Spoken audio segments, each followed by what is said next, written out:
All right, good afternoon, everyone. Thank you for coming a little early to education, but we have a lot of things to get through between now and some other deadlines, so we appreciate it. Thank you so much. Welcome to this meeting of the Senate Committee on Education. I'm Senator Angie Taylor, and I have the honor of chairing the meeting today. So welcome here in Carson City and in Las Vegas, and if there's anyone on the phone line, we welcome you as well. We'll start at the top with our roll call, Madam Secretary. Senator Buck. Here. Senator Cruz Crawford. Here. Senator Doñate. Here. Senator Dondero Loop. Here. Senator Rogish. Here. Senator Titus. Here. Chair Taylor. And I am present. Thank you very much.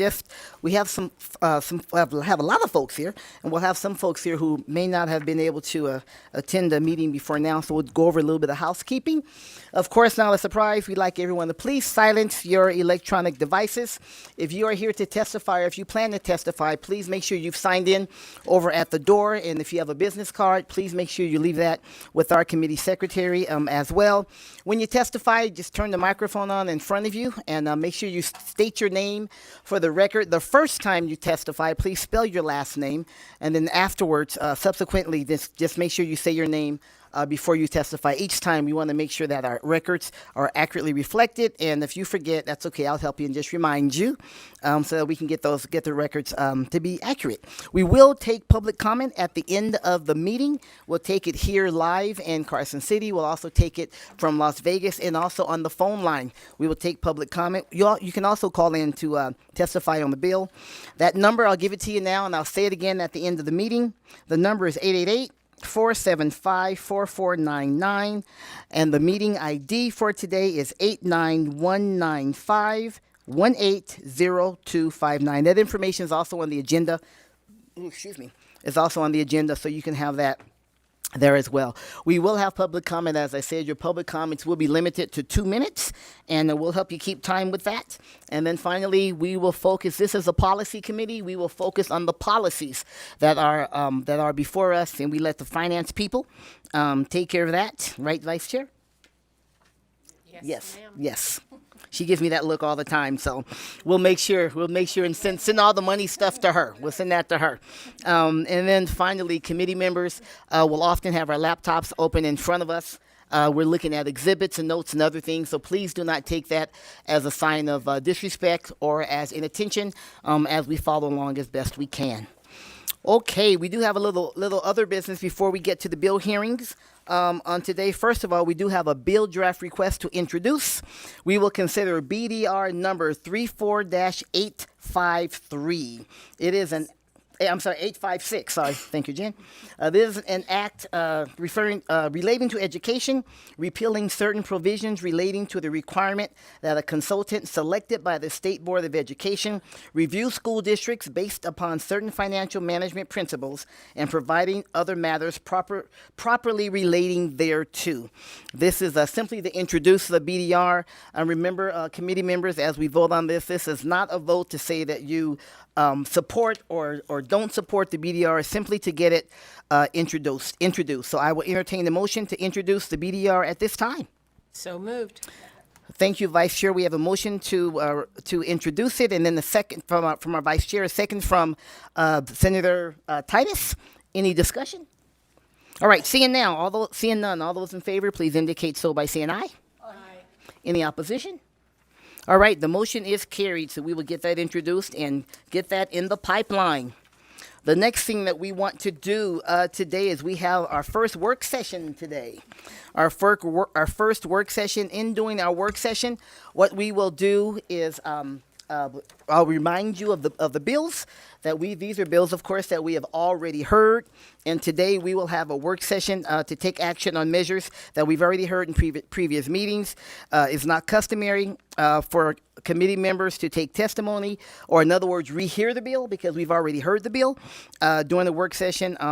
However, if necessary, we could invite someone to come forward if absolutely necessary. But we will now begin the work session, and I will turn the meeting over to our policy analyst, Ms. Sturm Gaynor.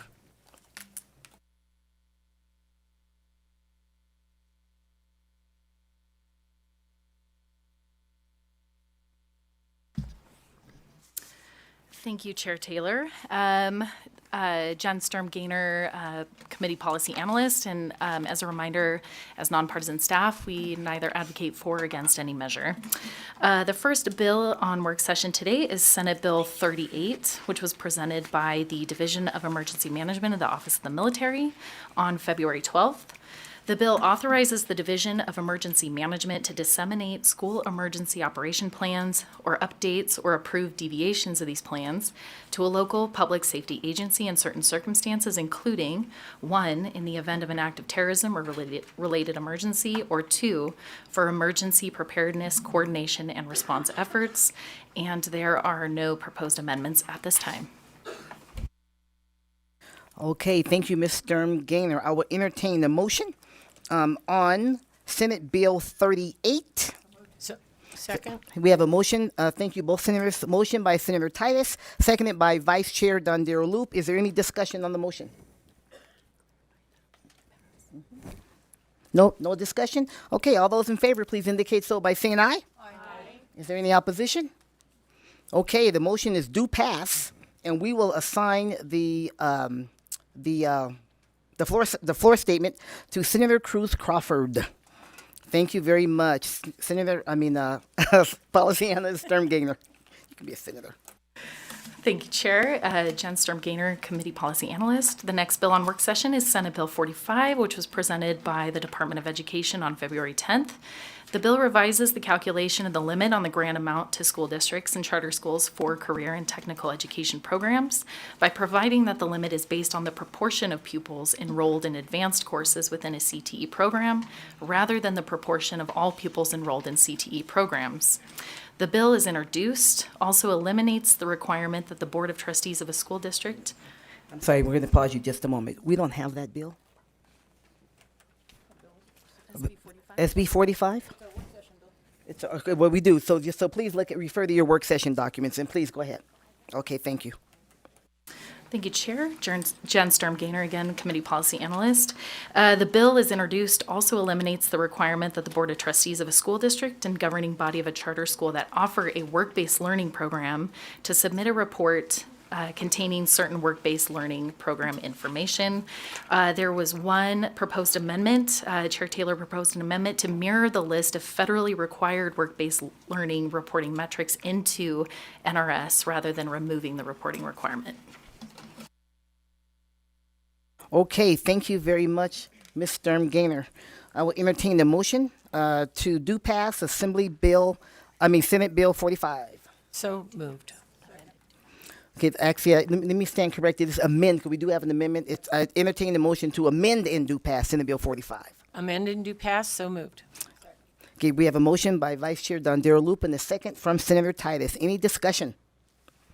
Okay, seeing none. All those in favor, please indicate so by saying aye. Is there any opposition? Okay, the motion is amend and do pass, and I will assign that floor statement to Senator Rogich. Mr. Gaynor?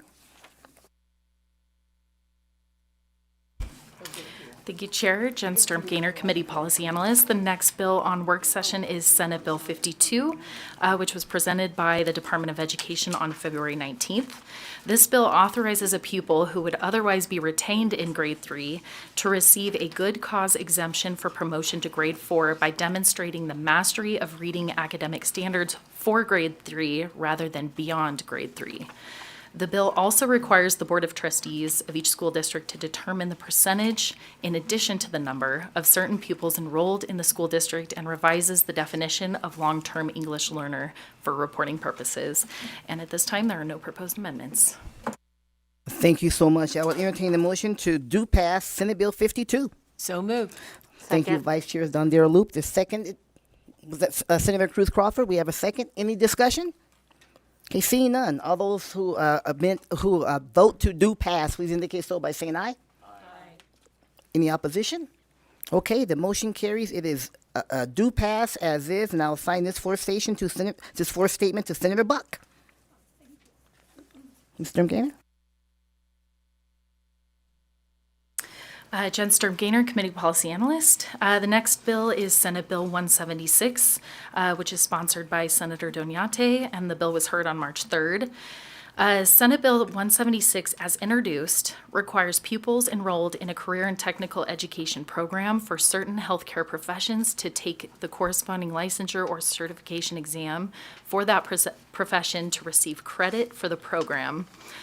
Furthermore, SB 176 revises eligibility requirements for the Governor Gwynn Millennium Scholarship.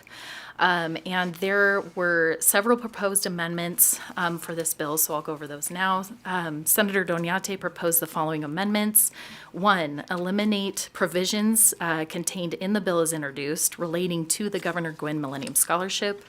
2, eliminating provisions waiving the age requirement for licensure or certification in certain professions. 3, eliminating provisions requiring pupils enrolled in certain CTE programs to take licensure or certification exams and the waiver of related exam fees. Authorizing only pupils enrolled in a CTE program for certified nursing assistants to opt in to taking an industry-recognized credential or licensure exam as part of their CTE program. Exempting pupils enrolled in a CNA CTE program from taking the end-of-course exams prescribed by the Department of Education if the pupil elects to take an industry-recognized credential or licensure exam aligned with their CTE program. 6, requiring the legislature to provide each school district up to $300 per qualified pupil to cover the exam registration fee of those enrolled in a CNA CTE program who opt in and complete an industry-recognized credential or licensure exam aligned with their CTE program and satisfies all exam prerequisites.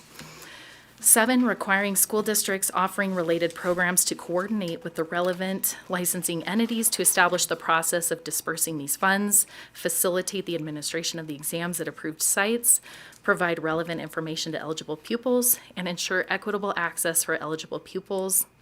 8, defining healthcare profession as used within the provisions of this bill.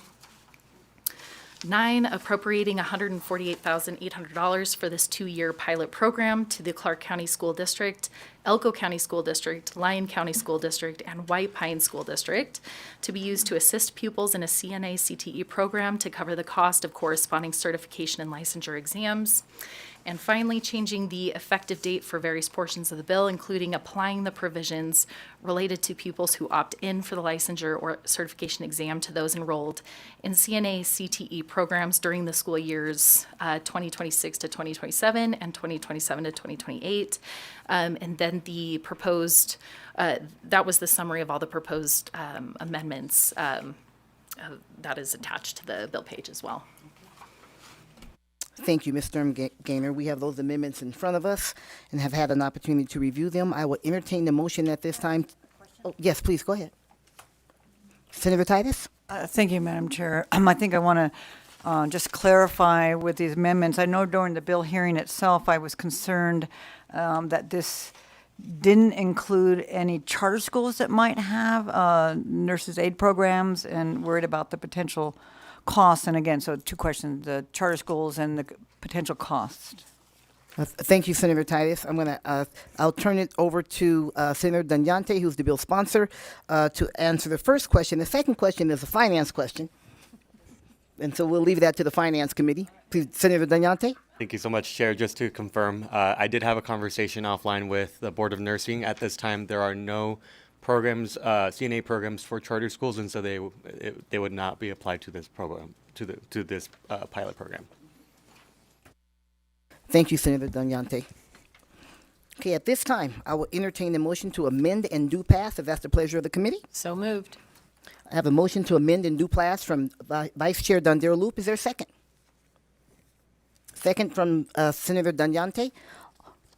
All those in favor, please. Discussion. Senator Titus? Thank you. Thank you, Madam Chair. I definitely appreciate all the effort that Senator Doñate has put in this program. I do think that nurses' aides are indeed the pipeline to nurses, as I was a nurse's aide also. I am going to support this out of committee, but may change my vote on the floor once we see the fiscal aspect of this. Thank you. I appreciate that, Senator Titus. Any other discussion? Senator Buck? Thank you, Chair Taylor. I'm going to be a no today because it does not include the possibility of all public schools. Thank you, Senator Buck. Any other discussion? Okay, seeing none. All those, I will entertain the motion at this time to amend and do pass. So moved. Now we'll take that motion. Thank you very much, Vice Chair Dondero Loop. Is second from Senator Dunyante. All those in favor, please indicate so by saying aye. Aye. Any opposition? Nay. Please note that Senator Buck is a no, and we have amend and do pass. And that floor statement, of course, goes to Senator Dunyante. Mr. Gainer? Thank you, Chair Taylor. Jen Sturm Gainer, Committee Policy Analyst. The next bill on work session is Senate Bill 229, which was presented by Senator Dalupe.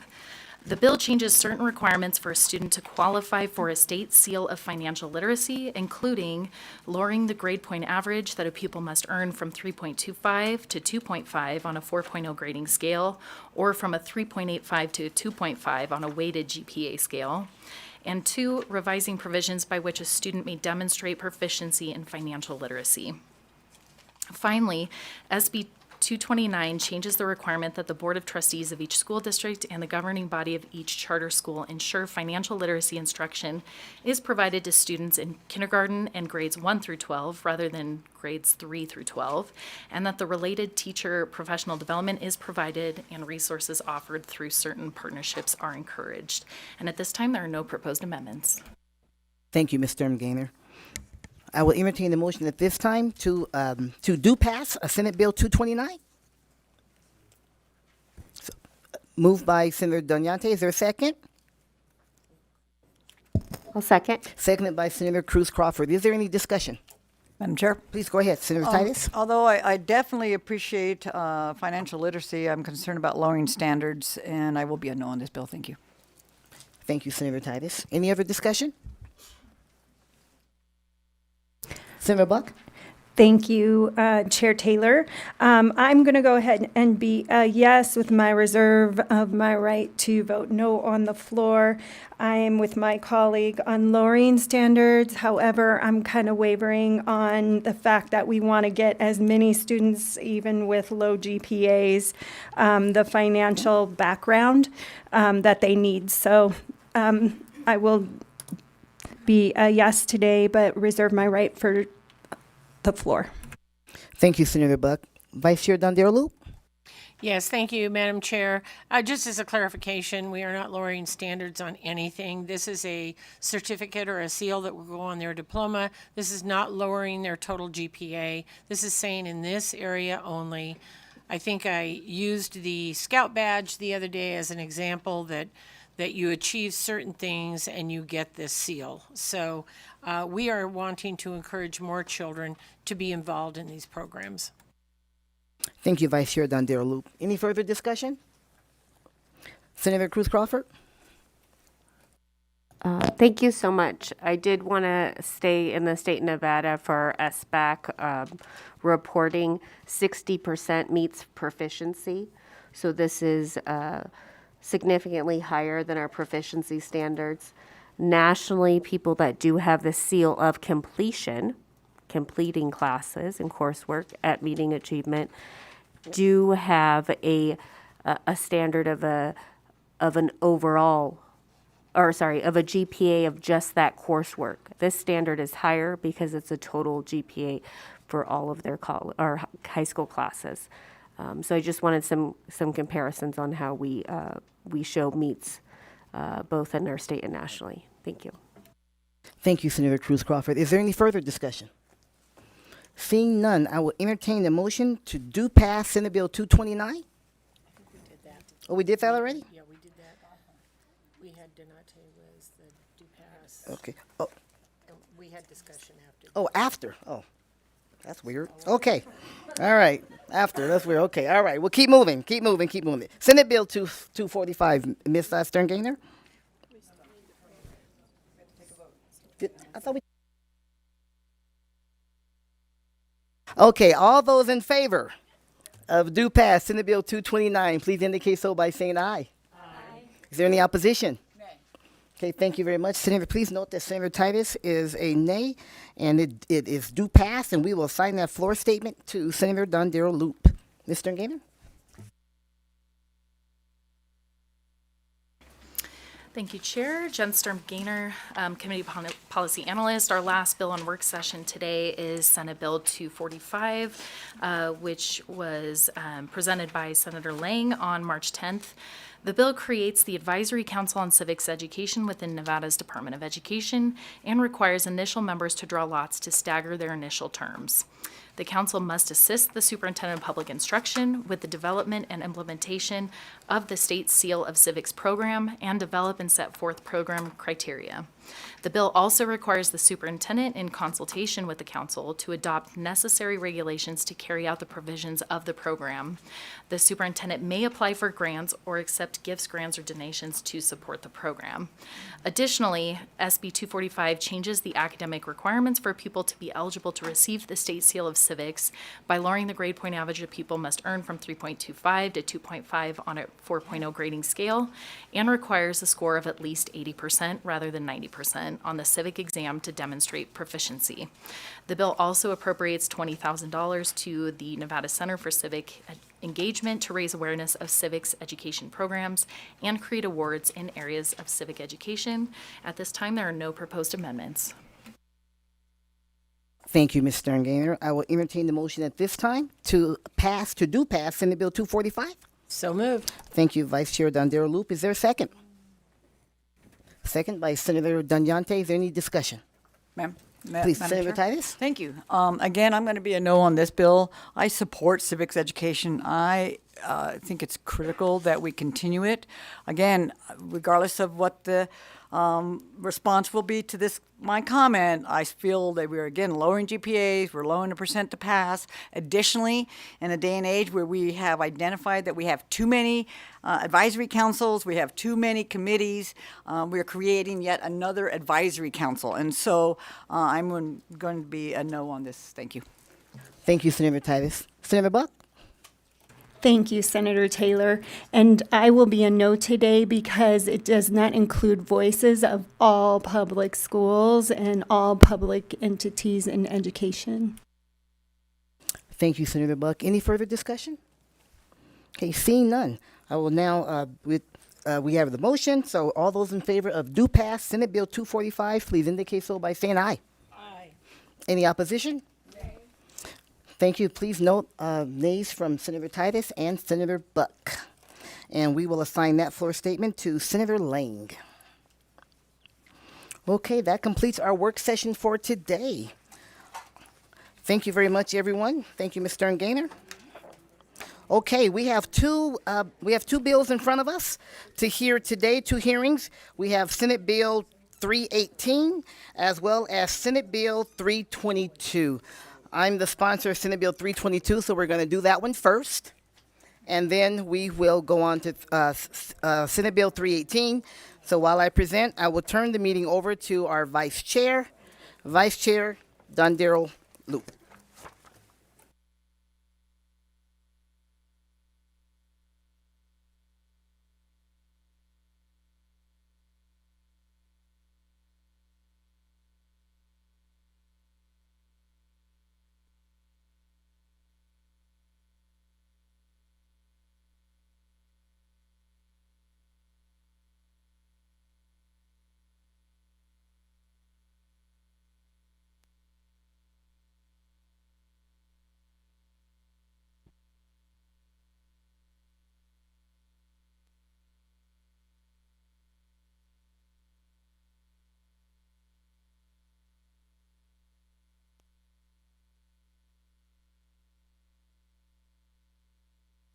Ms. Bush, do we have slides coming up, the presentation?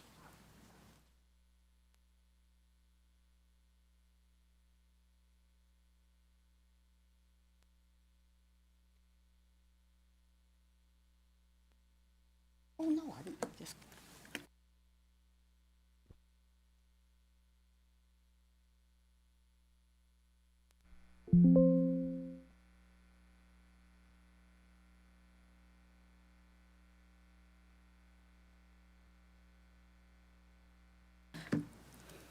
Thank you, Ms. Bush. Okay, thank you very much to Vice Chair Dondero Loop.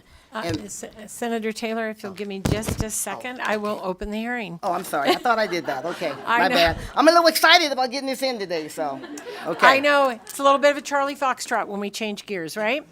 Okay, I will now open the hearing on Senate Bill 322, and I welcome Senator Taylor. Please go ahead when you're ready.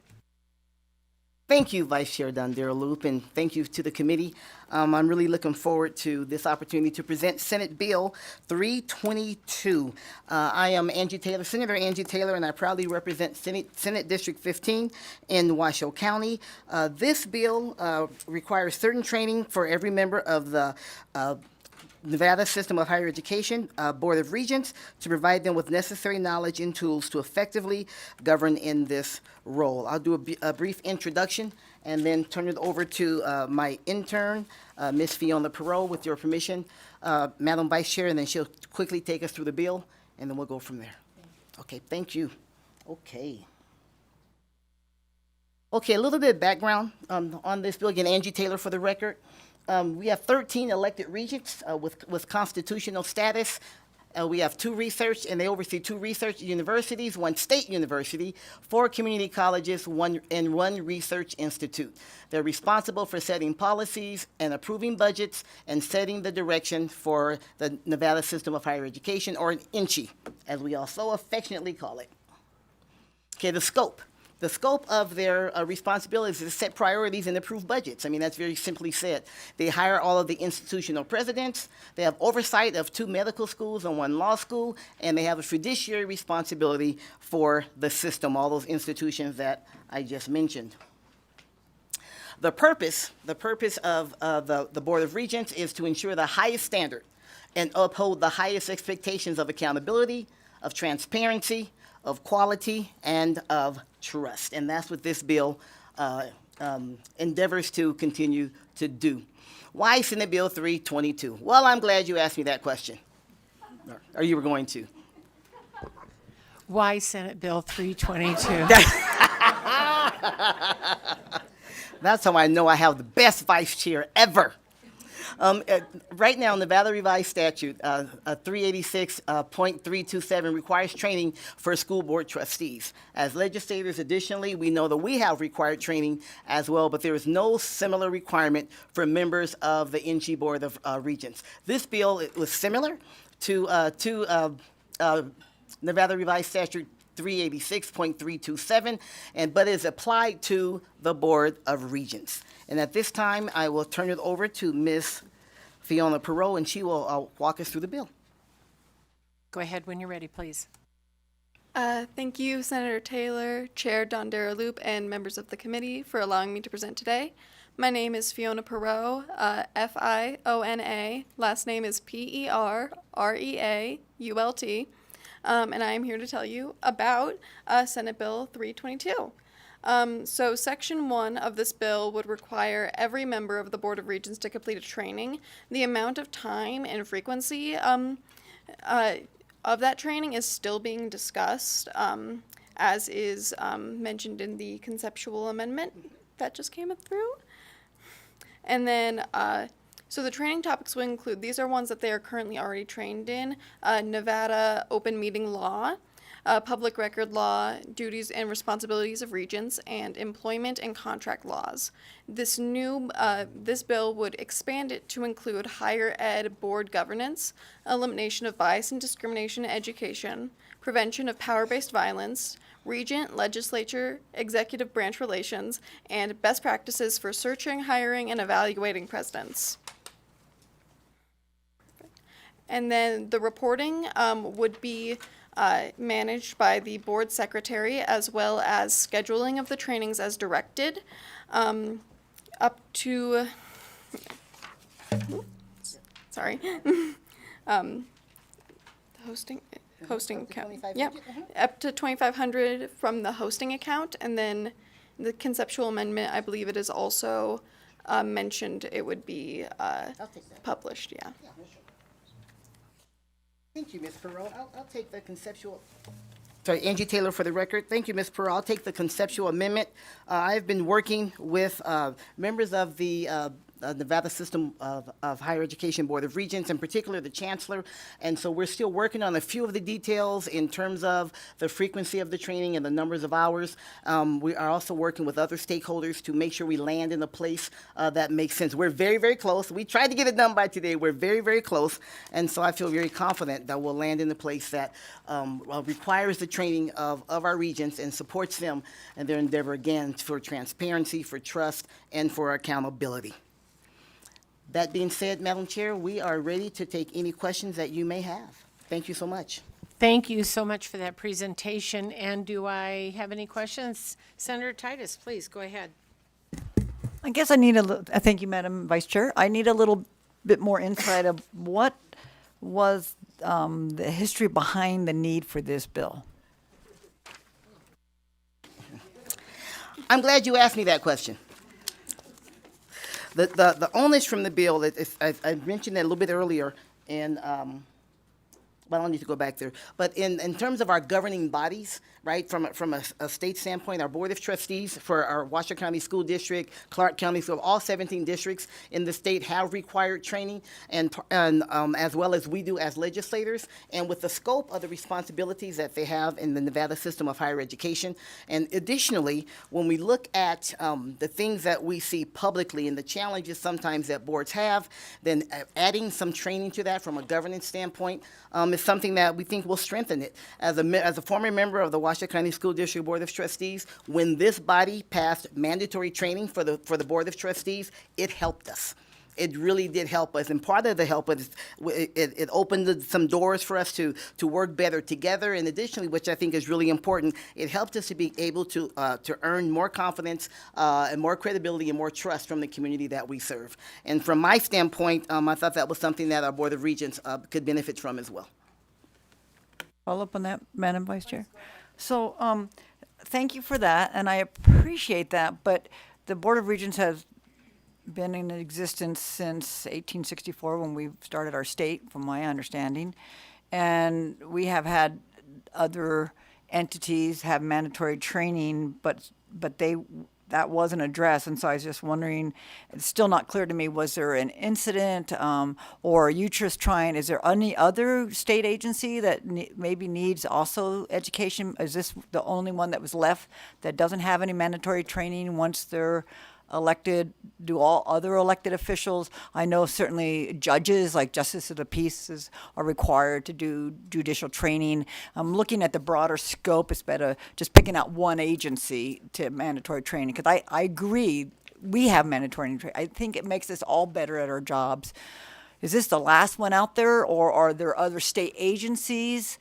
And you may not know, maybe research can get back to us. I'm just curious, are there other state agencies where they get elected to a position and there's no mandatory training? Thank you for that question, Senator Titus. Angie Taylor, for the record. I didn't do a broad scope. I was looking strictly from the educational lens, and the other educational bodies that we have across the state and all 17 counties, we have had that mandatory training, and it helped our school boards. I believe so. I can say my personal opinion of that, and I thought the same thing could be applied at the higher education level. Most of us have training, and there's some. I don't want to mean to imply that they have no training. They do have some training, but there are areas, and if we just look at what we see, what we hear, what we've all experienced, there's always an opportunity to get better. And so one of the things that I did in reaching out and putting this together is reach out to the chancellor, reach out to regents to get their input on it. And there's a large part of agreement that some training can be beneficial. Yeah, thank you for that, because I just think somehow we miss the Board of Regents. I mean, even our hospital board members are mandated, if you become a hospital board member, you have to have some training and to be a good board member. So I'm just wondering how we missed this in the past. Thank you. Thank you, Madam Vice Chair. Thank you. Thank you very much, and I'll just give you a little add-on to the Nevada history. It was established in our Constitution in 1864, but it actually didn't take effect until 1865. And at that time, we only had one institution, of course. So, all right. Any additional questions? Senator Cruz Crawford. Thank you so much. So I was lucky enough to be a regent before I was in this seat, and I can tell you the training that I had was some online training, and once it was completed, I would forward really unbiased and forward it to HR. There was no accountability in that piece.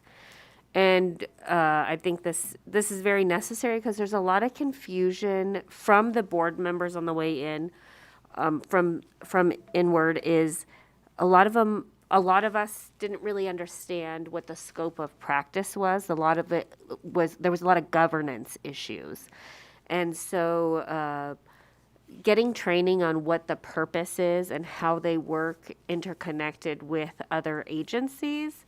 Like the legislature, is very important to the effectiveness. So I really think this is valid. And one of the things I saw in there is presidents, right? Like in hiring. Right now we're hiring for TMCC. We're going to be hiring for UNLV. We just hired for CSN. GBC we just hired for this last year. Our chancellor we're hiring for. So like, that's glaring, right? When we have that many institutions and over 50% of them are needing hiring, we really need to look inward to the board so that we are more effective and I would honestly say less chaotic. And I think this piece of legislation is very necessary in the effectiveness of maintaining some of our most valuable resource in the state of Nevada, which is our higher ed institution. So I appreciate this bill. Thank you very much for those comments. Any additional, Senator Donate? Thank you so much, Vice Chair, and thank you so much, Chair, for bringing this bill. I know it's very important, especially to the progression and involvement of the Board of Regents to be more professionalized. I just have a clarifying question in terms of Section 1. I'm looking at the part that's struck out. My question deals with more of the non-compliance and how we are going to make sure that the Board of Regents are accountable. As my colleague mentioned, there are other mechanisms or other institutions, for example, the legislature, that has to do so. And so I think, so my question is, why was this struck out just more for from intent purposes? And then maybe as a follow-up, if our legal can look up, like if they choose not, if the Board of Regents or if the member refuses to do the training as required, is that grounds for a recommendation to the Ethics Commission? Or how would we resolve any matters that, if folks just say, I don't want to do this, I don't care, I was elected, you can't do anything about it. So maybe if you can provide us a little bit of your intention, and then if we can get the follow-up for that from legal. So, thank you. Thank you, Senator Donate. Angie Taylor, for the record. The conceptual amendment that you have, this is where we left off and ran out of time, so we're continuing to work on that, on the accountability piece. I do think that is important. What the ramifications if someone says, I just won't do it, I really do lean to legal counsel. So this is part of, again, the workings of this, and we're going, you know how it is, you keep working and keep working and keep working. I do believe there's an accountability piece that's important in this, so I really appreciate that. I think we will go to Mr., if we may, Madam Chair, Mr. Newton, if there's. Please, go ahead. Thank you. Cameron Newton, Committee Counsel. Thank you, Senator, for the question. Due to some of the complexity of it, I will need to look into this further and provide an answer to the committee later.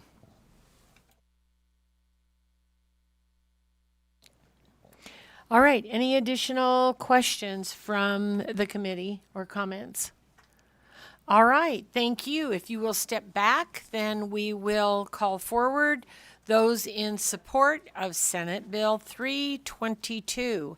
And if there's anyone in Las Vegas, go ahead and take your seats, and I'll call you in just a minute, but we'll start here in Carson City.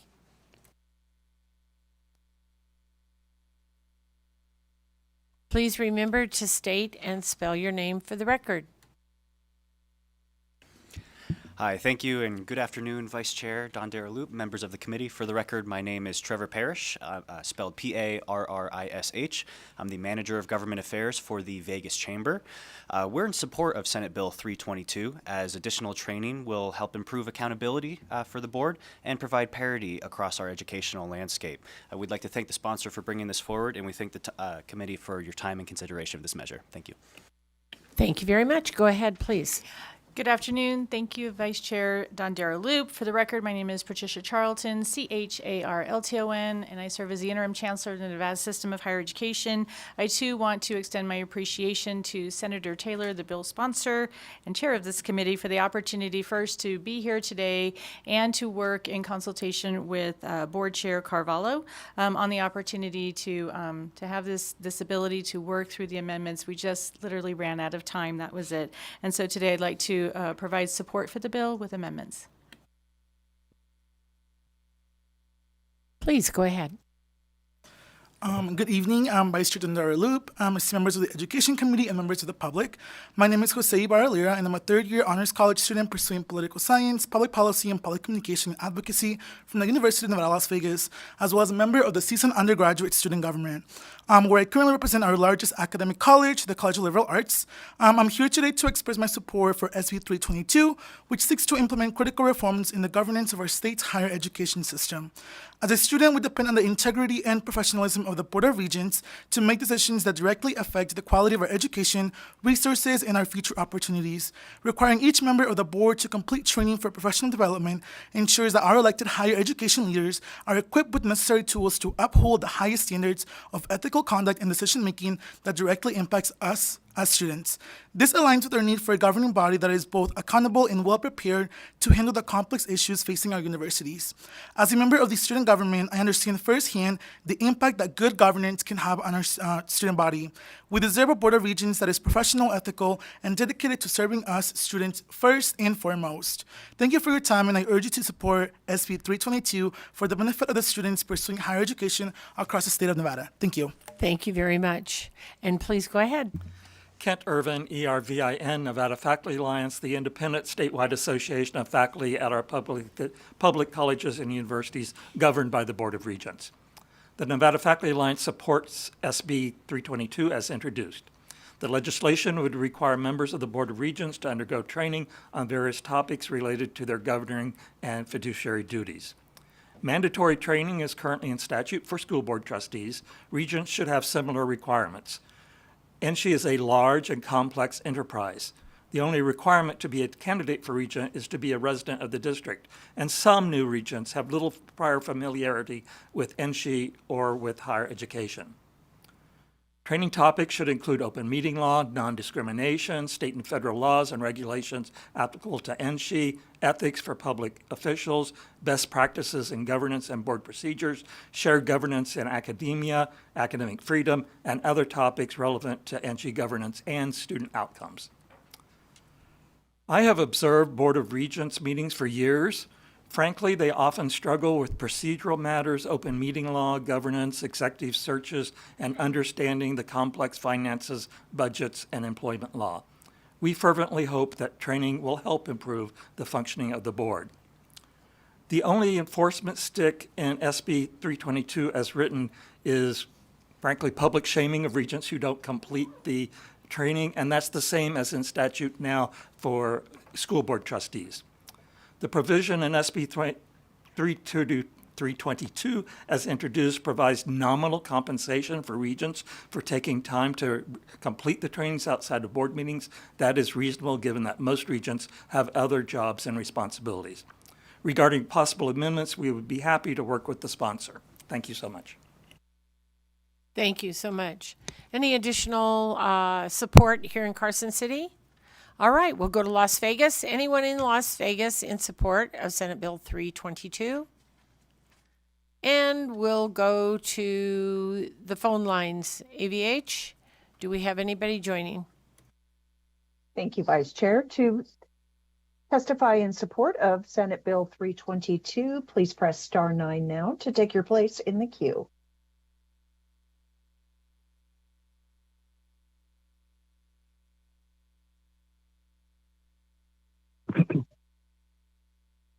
Doug Unger, D-O-U-G-U-N-G-E-R, Nevada Faculty Alliance. Thank you, Chair Dondero Loop and members of the committee. The UNLV chapter of the Nevada Faculty Alliance supports SB 322 as introduced, which will provide what we feel to be much needed basic training for regents in state laws, ethics, and standards of public comportment, board procedures, and best practices for higher education governance. I've been observing the Board of Regents and attending meetings since 1996 and steadily since 2017. And note that for many regents, there's an extended learning curve from many of the topics covered in the listed trainings in SB 322. Some regents, not all, now learn on the job, which makes the board's meetings at times not optimal either for the individual regents or for the smooth and efficient deliberations of the board as a whole. We believe SB 322, if passed and implemented, will make the Board of Regents function more effectively. And so these trainings will better serve our colleges and universities, NC faculty and employees, and our students. We stand in support of SB 322. Thank you. Thank you very much. Next person on the line.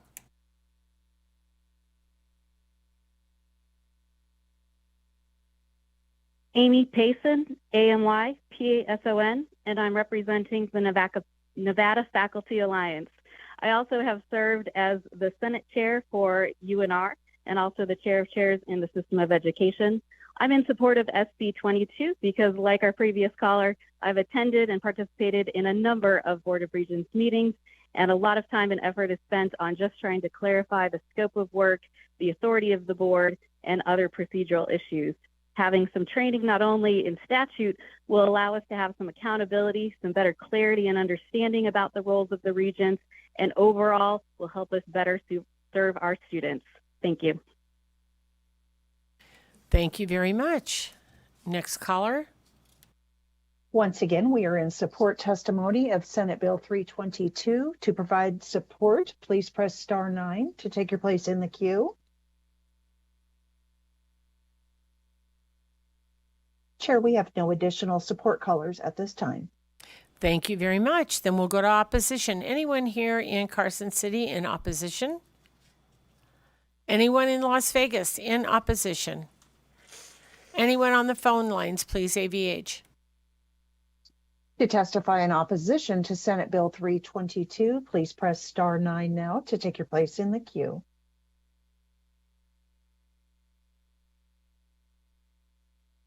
Vice Chair, we have no callers in opposition at this time. Thank you very much. And we'll go to neutral. Anyone here in Carson City in neutral? Anyone in Las Vegas? Anyone on the phone lines? AVH, when you're ready. To testify in neutral to Senate Bill 322, please press star 9 now to take your place in the queue.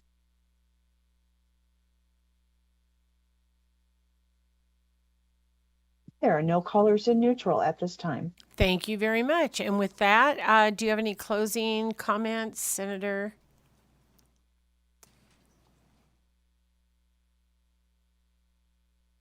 Welcome back.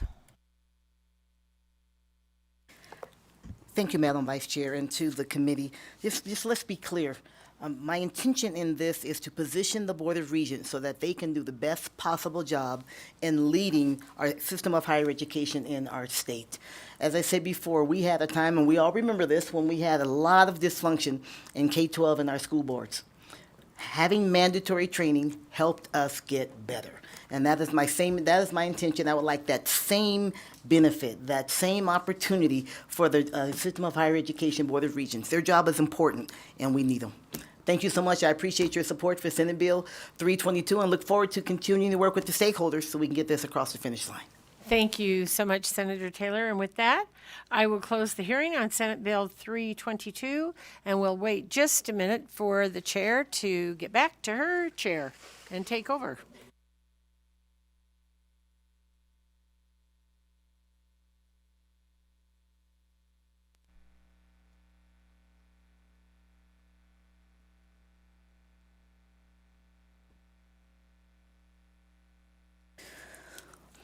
All right, thank you, everybody.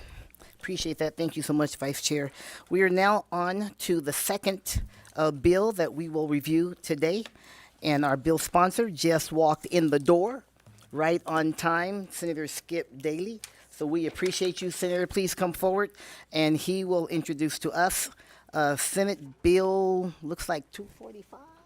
No, we just approved that one. 318. Senate Bill 318 and Senate Bill 318. There we are. All right. Senate Bill 318, provisions related to education. Senator, go ahead and get started when you are ready. Thank you so much for being here. Madam Chair, members of the committee, Skip Daly representing Senate District 13 for your record. And I think in my 6 sessions, this is only like the second time I've been in education, so I don't get in here too often.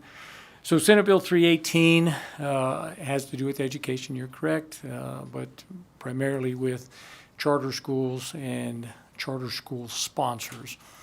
So the bill does 2 main things. I can go over through the sections if you want. It addresses the educational management organizations, and then addresses issues regarding charter schools complying with prevailing wage and other provisions. So when I was educating myself on this stuff, so I have some comments here, some stuff I'll read into the record if you'll bear with me real quick. I think it will outline a couple of the issues. I'll be happy to answer questions when we get to the end. But so in regard to the application of prevailing wage, so over the interim, I was the chair of the Sunset Subcommittee, and we brought the Charter School Authority in for some questions and various things. So in the testimony, the director of the authority assured our subcommittee that the charter schools are in fact subject to the state prevailing wage laws. No question there. Notwithstanding that statement, the director in her testimony also qualified that assurance regarding prevailing wage by stating when using charter school funds, and I think that's where some of the rub comes in the questions. The director went on to testify that the authority does not monitor the entities that the authority has issued a charter to for compliance with the state prevailing wage laws. When the committee to form a charter school submits an application for a charter, there is a section in the Nevada Administrative Code on the proposed charter school facility. I believe that's NAC 388A140. And in that section, for example, required information that must be provided includes, but it's not limited to, location, whether there is an existing building, if there will be a new building, how the facility will be paid for, and whether there'll be a lease or rent. So there's a whole section on the information you have to put in regarding their facilities. Despite an applicant being required to provide an extensive amount of information regarding the charter school facility, there are no questions or reference to prevailing wage being applicable. First statement was, everybody knows it's applicable, but nobody asks any questions. The director testified that the authority does not ask or provide any guidance to applicants regarding required application of prevailing wage to the construction of charter schools. The director went on to say that it is not the authority's responsibility to enforce the prevailing wage laws. Now that's true. Labor Commissioner would enforce the prevailing wage laws, but I can tell you it says in 388A NRS or 388A Administrative Code 25 or 30 times as part of what the charter school sponsor, whether it's the authority or a school district or now cities or counties, is to ensure that the people that are issuing charter schools are in compliance with all state and federal laws. So they don't have the authority to enforce, but they are supposed to ensure compliance, which is what this bill does. So I asked the Legislative Council Bureau during that if the governing board of a charter school met the definition of a public body under Nevada law, and the LCB confirmed that charter school governing boards are political subdivisions of the state, meaning that they meet the definition of a public body and are required to follow the state prevailing wage laws. With all of the above being true, there are still many examples where charter school construction does not comply with the prevailing wage laws. I believe this is in part due to the lack of oversight and maybe a little bit of intentional, unintentional neglect on the part of the sponsoring authorities to ensure that the entities that they issued a charter to comply with the prevailing wage laws. So that's the part on the prevailing wage on that statement that I wanted to get into the record and explain to you guys on where I'm kind of coming from on that. Before I get into the bill, I wanted to then read some similar comments concerning the use of for-profit educational management organizations. And then we can get into the questions and the various things from there. So the use of for-profit educational management organizations, or EMOs, has created a charter school environment that has had several negative unintended consequences, in my opinion. But the idea of being able to hire an administrative management organization sounds like a reasonable approach for the charter school model of education delivery. The reality is that using a for-profit model to deliver these services for charter schools has fundamentally changed the charter school education delivery model. The charter school education delivery model under a for-profit system shifts the focus from educating students who are at risk of not succeeding in traditional public school to a system influenced and controlled by the for-profit EMO, focusing on maximizing profits of the EMO. It's indisputable that the number one goal and purpose of a for-profit business is to make money. Sure, businesses want to provide a good product, but they are primarily motivated by keeping and growing their market share and thereby increasing their profit. Making a profit is the ultimate purpose of a for-profit entity, not education. Understanding the fundamental and universal truth about any for-profit entity, it is vital to understanding how for-profit element has caused a change in the charter school model in Nevada. Because EMOs are motivated by profit, the only way they can grow is to get more schools and more per pupil funding that comes with it under the for-profit EMO charter school system. The original concept behind charter schools were for them to be a complementary option to the traditional public school model, to allow charter schools to try new curriculums, teaching methods, career-oriented studies, and other non-traditional elements designed to help at-risk students. And if these new models were successful, to then utilize the most effective methods as applicable and to the extent practical in the traditional public school system. This new for-profit element, now prevalent in Nevada, has changed the charter school equation from complementary relationship to an adversarial relationship. The for-profit EMOs view traditional public schools and non-EMO charter schools as competition, not their competitors. Members of the State Public Charter School Authority have spoken publicly about their desire to compete with and target traditional public schools districts while supporting the rapid expansion of corporate franchise charter schools run by for-profit EMO corporations. The authority has issued approximately at the time when we were in the interim, 80 charters covering well over 100 schools. 33 of those charters utilize an educational management organization.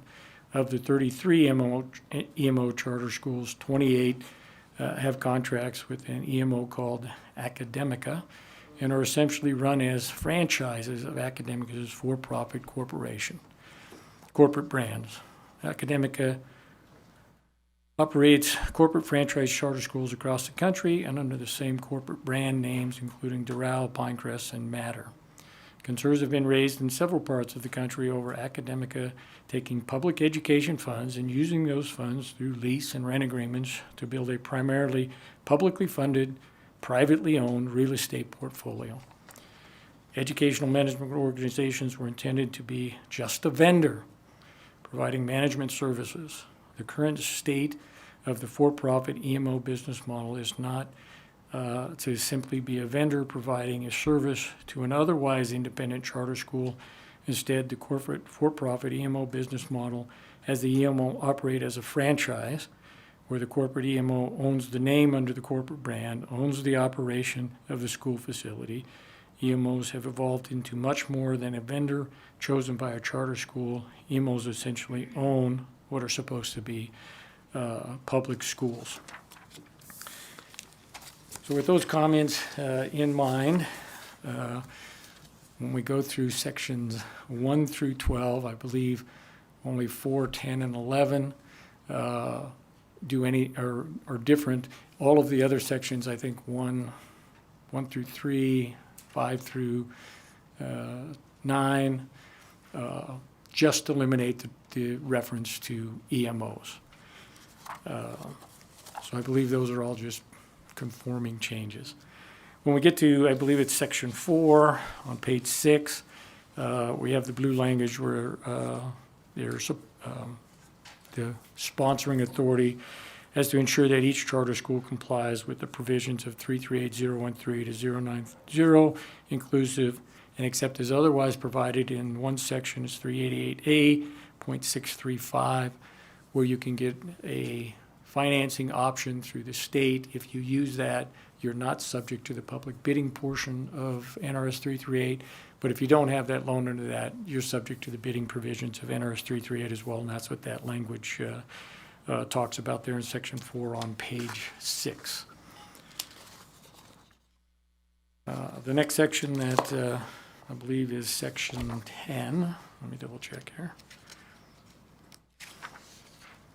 That is not just the conforming language to remove the EMOs. Requires a charter school to provide written notice to the sponsor of the charter school of any project for the new construction, repair, reconstruction building where their value is over $100,000. So when we're trying to get into the oversight and monitoring of the sponsor of a charter school to make sure that their charters, that their schools that are issuing charters to are in compliance, we're asking the charter school, whenever they're going to do some construction that's going to meet the threshold to apply prevailing wage, that they provide notice to the charter school. And that's what section 10 does on page 17.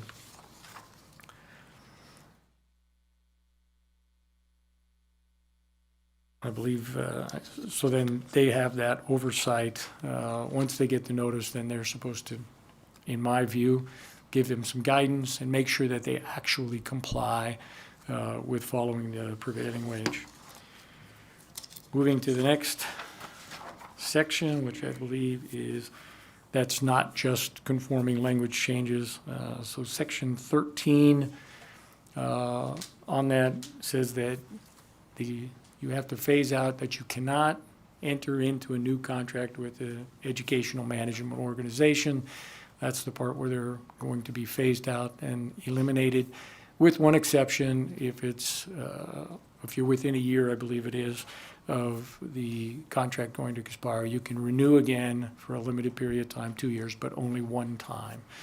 Give people some time to make a transition. If I have an agreement with an EMO right now and it's good for another 4 years, I got 4 years to plan, make that change. When that contract's in, you can't renew.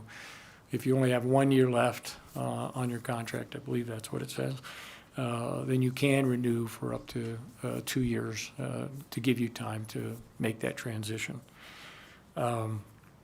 Section 14 has the provisions that are repealed by this.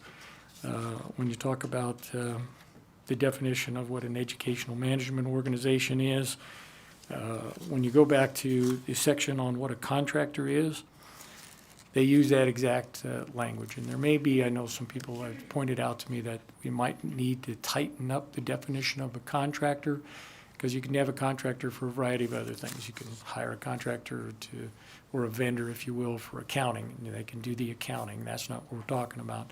You can hire a vendor to do janitorial work, and that's not what we're talking about. Oftentimes, EMOs will do both of those things, but they also own the brand of the school. And it's not like they're independent. It's not an arm's length transaction.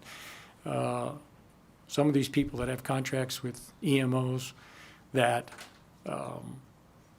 have their brand name, Pinecrest or Doral, they really can't fire the EMO. They can't make an independent decision under this scheme. So the definition of contract says you're not to do any of the things that the EMO does the same way, but there may need to be an adjustment on that language there. And then section 15 gives you your effective date. I think there does those two main things. It's pretty, I never say simple, straightforward. Well, thank you so much, Senator. We appreciate your being here, and thank you for the presentation. We will now open it up for any questions from the committee. We'll start with Senator Rogich. Thank you, Chair.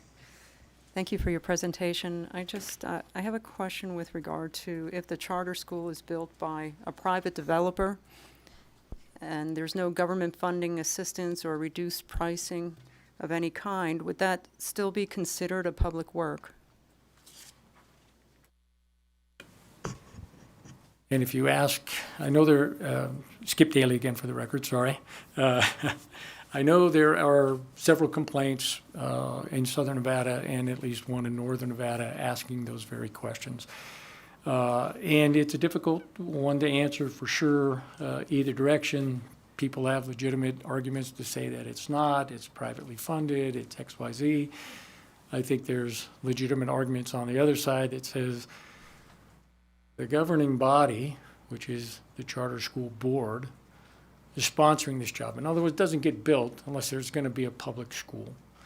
And then how is that paid for? Maybe they finance it and do all this stuff, and that's theoretically private. But it's 100% paid for by the lease and rent agreements, right? Maybe you're not leasing it back to own it, but it's 100% paid for with public funds. So I think that's what we're trying to get to is we need to put the charter schools on notice that construction's going to happen. Charter schools need to make sure they're complying with that. Labor Commissioner has complaints that are under review right now that they're going with. And I think that argument was going to come down to what other statutes say on what constitutes a public work, and a public body is either financing or sponsoring a public work, and I think it would be covered. My opinion is that it would be covered, and we're going to find out when the Labor Commissioner finishes her review of the complaints that we have now. And she's just going to follow the law. I mean, that's her job, and we're going to get this done. And if we then need to make other changes, we will. But I would answer your question is that it's still covered as a sponsoring of the job. Please go right ahead. It's slightly different. Were any of the charter school leaders and parents and students this issue discussed with, consulted on this bill? Skip Daly again for the record. I believe the Charter School Authority is aware. I think some of the school districts were aware. Did I go out and talk to parents at charter schools or students? No.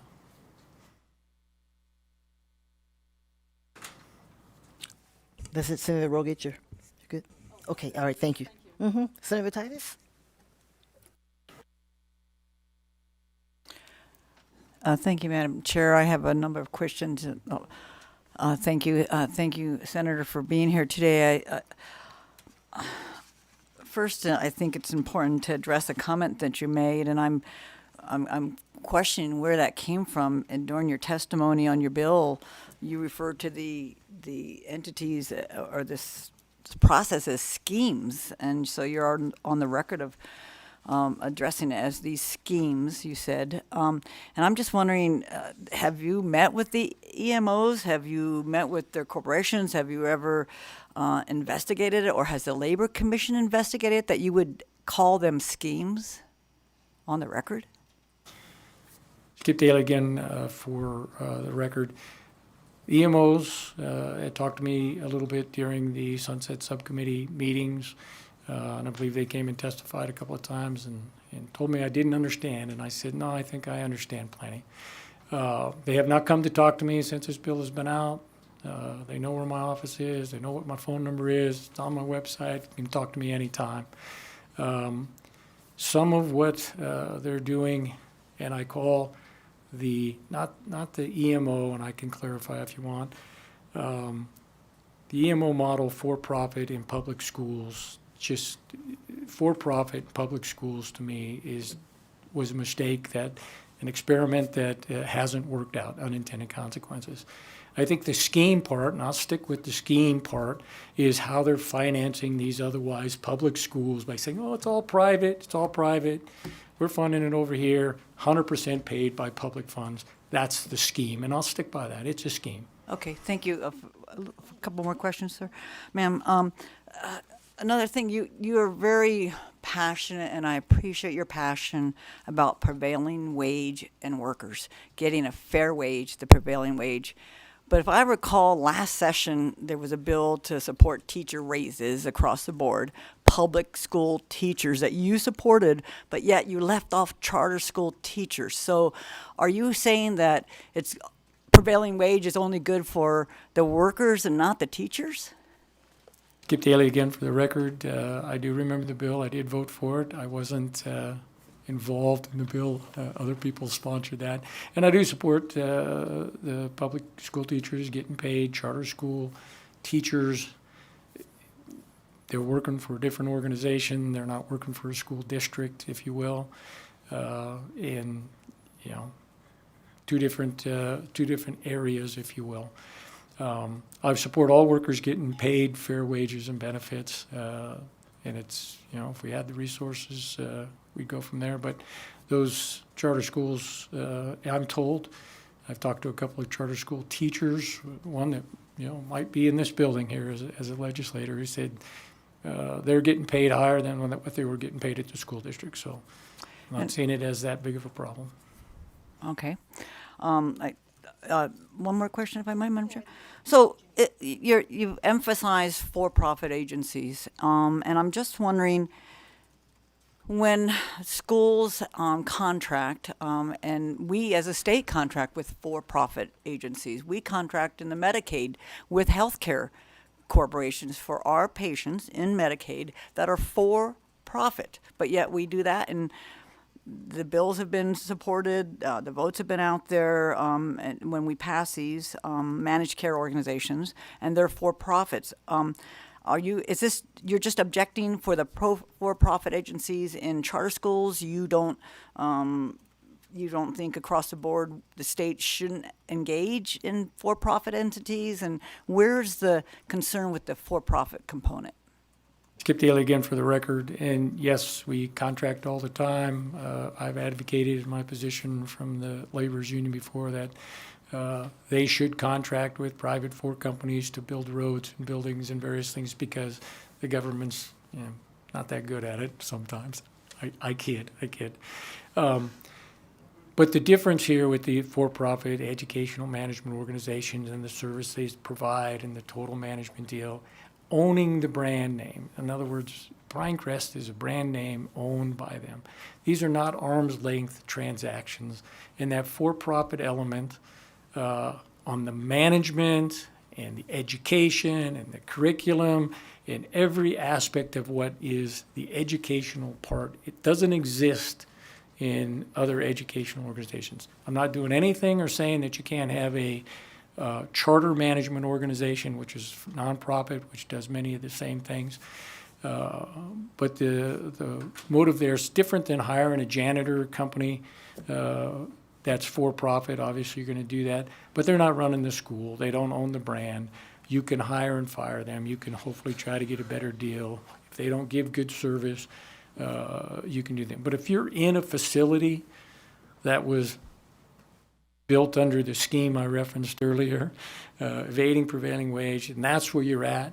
It's not like you can up and move to another building or say, hey, I got to get rid of the lease. And that same person that owns that you're paying rent to also is providing you teachers, also providing you curriculum, also providing your management, making sure you're doing all the compliance and all the other things that you normally do. You can hire arm's length transactions for all of those other services, but they can't get rid of that EMO. I challenge you to say that they can. So just to be clear, as easy as just saying, hey, we don't want to have that anymore. Right. So they're going to have to under this bill if it passes. To be clear, my last statement on that, to be clear then, you support the state hiring for-profit and all across boards. You represent a lot of folks, I know, in your building industry, and so all the other industries, the concrete businesses, our roads, everything else that we do in the state, we for-profit, we subcontract. But in an education system that are proving results, you don't want to have a for-profit system. I Skip Daly again for the record, and I think we're talking about two different things. It's a different relationship, and you and I can disagree on that all we like. I have my position, other people have theirs, but I think where this has gone in the education delivery system, that it's more than just a vendor that we've hired that, yes, is for profit. The relationship is not arm's length. Thank you, Senator. Other questions? We'll go to Senator Danyante, and then we'll go to Senator Buck. Okay? Thank you so much, Chair, and thank you, Senator, for presenting. I understand the sentiments that you're sharing regarding the for-profit system taking advantage of the education system that we have, because obviously it's a public good. And we want to make sure that this money that we allocate for students actually goes to them, not to the corporate interests or the profit margins of the corporate interests. So I think I guess in talking about like through the semantics of the bill, I think the main concern that I've heard is just the potential shift, the market shift that could occur if we were to enact this law. So is there have you had a conversation as to whether or not we could grandfather the EMOs or the charter schools that are already operating under this, and maybe look more future tense in terms of any new charter school that gets approved cannot operate under this structure, at least so that the ones that we already have are not affected? And I guess the second question would be, would you be interested in, maybe we can chat offline, of working more on the approval process of what it takes to be a charter school? Because we have brought up concerns before about they're getting approved and there's no verification process as to whether or not they could be stood up. And so maybe that's also where we can work. But I just wanted to get your feedback on some of the conversations you've had. Thank you, Skip Daly, again for the record. As far as grandfathering some in, I haven't talked to anybody about that or thought of it. And it's a possibility. I mean, I think people can be weaned off and make the change, and that's the way the bill is currently. In regard to, and I lost my thought there for a second. Approval processes. Yeah, well, and when they're coming in and putting in their application, and we expanded that last year, so now cities and counties theoretically can do it as well. Most of the ones that are chartered by the school districts, my understanding, don't have the EMOs. It's mainly a charter school authority type of a deal. I think the difference in their relationship that they have, I think there could be more on the vetting when they're getting their charter and being stood up. A lot of times when these deals, because I asked, I think the director for the charter school authority, I says, well, how does this start? Because I think there's a process where one's ahead of the other. The committee to form a charter school coming in and saying, here's all this stuff we're going to do, and they actually don't have any authority to do anything yet. They can't enter into contracts. So I think some of that is backwards and needs to be looked at, but that's not what I was trying to solve here. And a lot of those, it's not grassroots. Some of it is. I'm not saying it's never grassroots. But largely those people, when they say, hey, we're going to do this, they get approached by this EMO. And they said, hey, we can help you. We can get you a facility. We can do all of this stuff. Because, again, as I said, their motive is to increase their market share, have more schools, more people per pupil dollars coming in to their mechanism. And they're trying to increase their land portfolio. Nevada is not the only state. That's the one that I was thinking of. There have been other states that have raised these red flags about EMOs are really just land companies building their portfolios through public dollars in schools. It's an issue. Some of those two ideas, I think strengthening the vetting process is a different bill at a different time, and it could be done. And then the grandfathering is an interesting thought, but not my first one, though. Thank you, Senator and Senator. We'll go to Senator Buck. Thank you, Chair Taylor. I'm going to approach this in two different aspects. First one being the whole prevailing wage. Does the city or state provide any facility funding to charter schools at this time? Skip Daly again for the record. Specific facility funding is not that I'm aware of. Charter schools get the same per pupil funding as others. I don't want to get into the whole thing about how charter schools operate and they're on the same level playing field as a regular school, because in my opinion they are not. They don't accept every student. They say they do and that they have to, but regularly they're diverted if they say, well, we can't meet that need, we can't provide that service. So those students, especially with disabilities or individual, educational plans, IEPs, right? often gets sent over to the traditional public school area. So do they have specific facility fundings? No. Do they have other advantages that are built in, not part of this bill? I believe yes. Are you aware that charter schools have to use their per pupil dollars to fund and allocate toward facilities? Are you aware of what percentage of that per pupil funding that would go, actually has to go to facility funding? Skip Daly again for the record. I know that they use all of the funding sources available to them, including the per pupil funding for those types of things. I don't know the percentage, and I'm sure it varies school by school. But I would also say that that is part of the bargain they signed up for when they applied to become a charter school. So that's part of the bargain. They agreed to it, they asked for it, so they have to figure out their own way forward. So instead of for students, that money is going to be going to facilities, and more toward facilities. More funding is going to be going to facilities, is what you're saying? Skip Daly again for the record. I'm not saying that, and it may, you can make the argument on that. We can have a whole different discussion on prevailing wage and the benefits and where that goes. But they already have to comply with the state law regarding prevailing wage. We're not here to discuss or dispute that.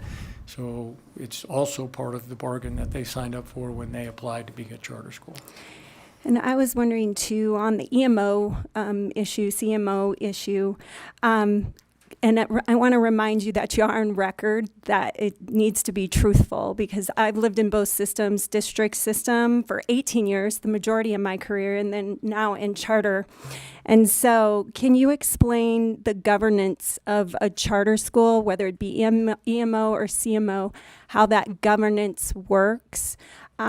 Because what you said earlier was not necessarily the truth when it comes to what the governing boards and who they hire. So what's your understanding? I just want you to clarify the record. Skip Daly again for the record. Roundabout way of calling me a liar, but I'm not lying. I understand plenty. The governing board of a charter school gets set up after they've received their charter. There are rules on who can be on that board and various things. Deciding on whether or not they're going to have an EMO happens before that. The governing board is the public body that's responsible to make sure they're complying with the prevailing wage and the various things. They've already hired the EMO. They've already made that deal. The EMO is going to supply them with the building and a variety of different things on the management with the bent towards the for-profit side of it. And they do target and view regular traditional schools and other non-EMO charter schools as their competitors, and they're looking to improve their market share and various things. So no, I understand that the governing board of a charter school gets put in place after the charter is approved, and then that they're responsible to go forward. The EMO, you can shake your head, and that's fine. When I was going through this stuff, I read the entire NRS 338A and the regulations, and I think I'm fairly familiar. We can argue offline all you'd like. You have your opinion, I have mine. So I would say some of the things you just said are untruthful as well. Thank you, Senator. Okay. Vice Chair Dondero-Lup. Thank you very much, and I think we should be respectful in this body. And what I would say is, and which is what I've always said, and it doesn't have anything to do with this bill's perspective at all, and that is, with public money comes public accountability. And I too have been around longer than the charters. And when the charters were brought in, and like I said, this statement has nothing to do with basically this bill.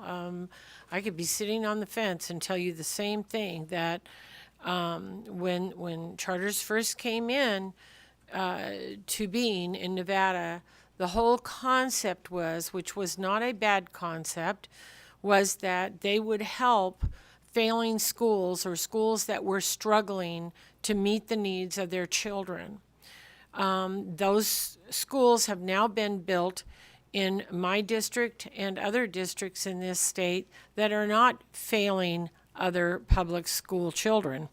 So whether this bill passes or not, I think it's important for us to put on the record that with public school money comes public accountability. And so if that's the choice that is made, then it doesn't matter whether it's private, whether it's charter, or whether it's public.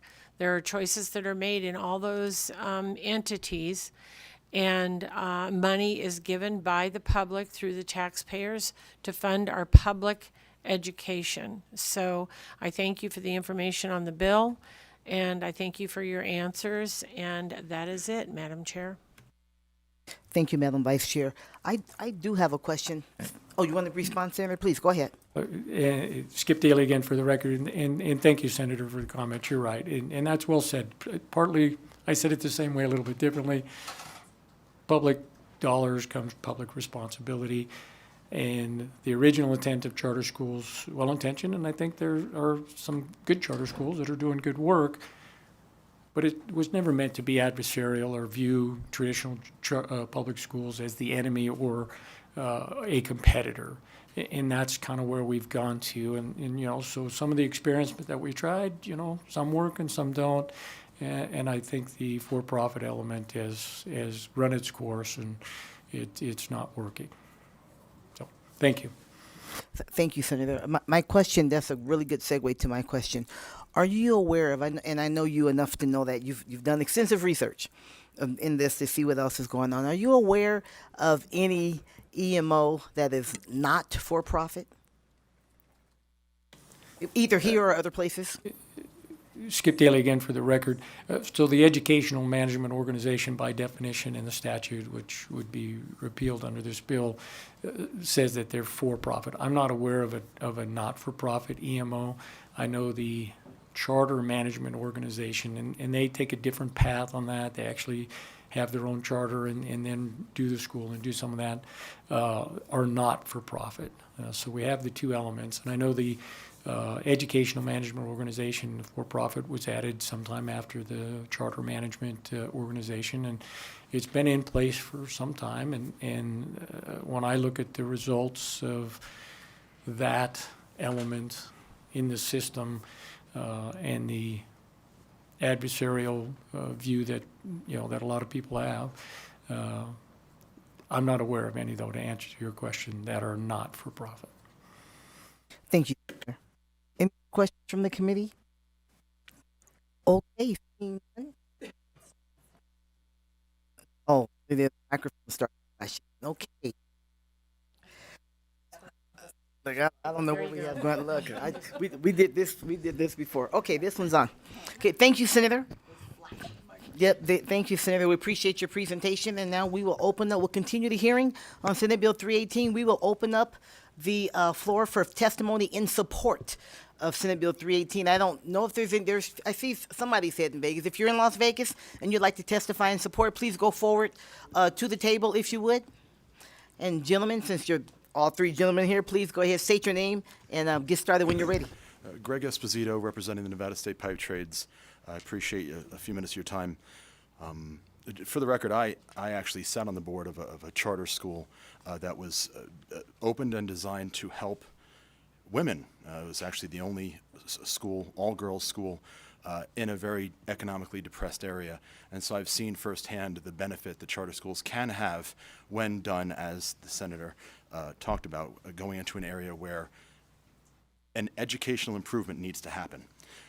When I was on the board, they were actually doing a remodel. And I worked to make sure that the contractors on that school were paying prevailing wage and going through the bidding process that is laid out as a public work. And the reason it's important, it's not a matter of money grabbing, it's a matter of quality. We are sending students to these schools 6-8 hours a day, and there are life safety systems that, if not installed properly, you could be putting students at a bit of a health risk, whether it's the air conditioning systems that can carry Legionnaire's disease, whether it's the fire safety systems, fire alert, plumbing, electrical, all those things.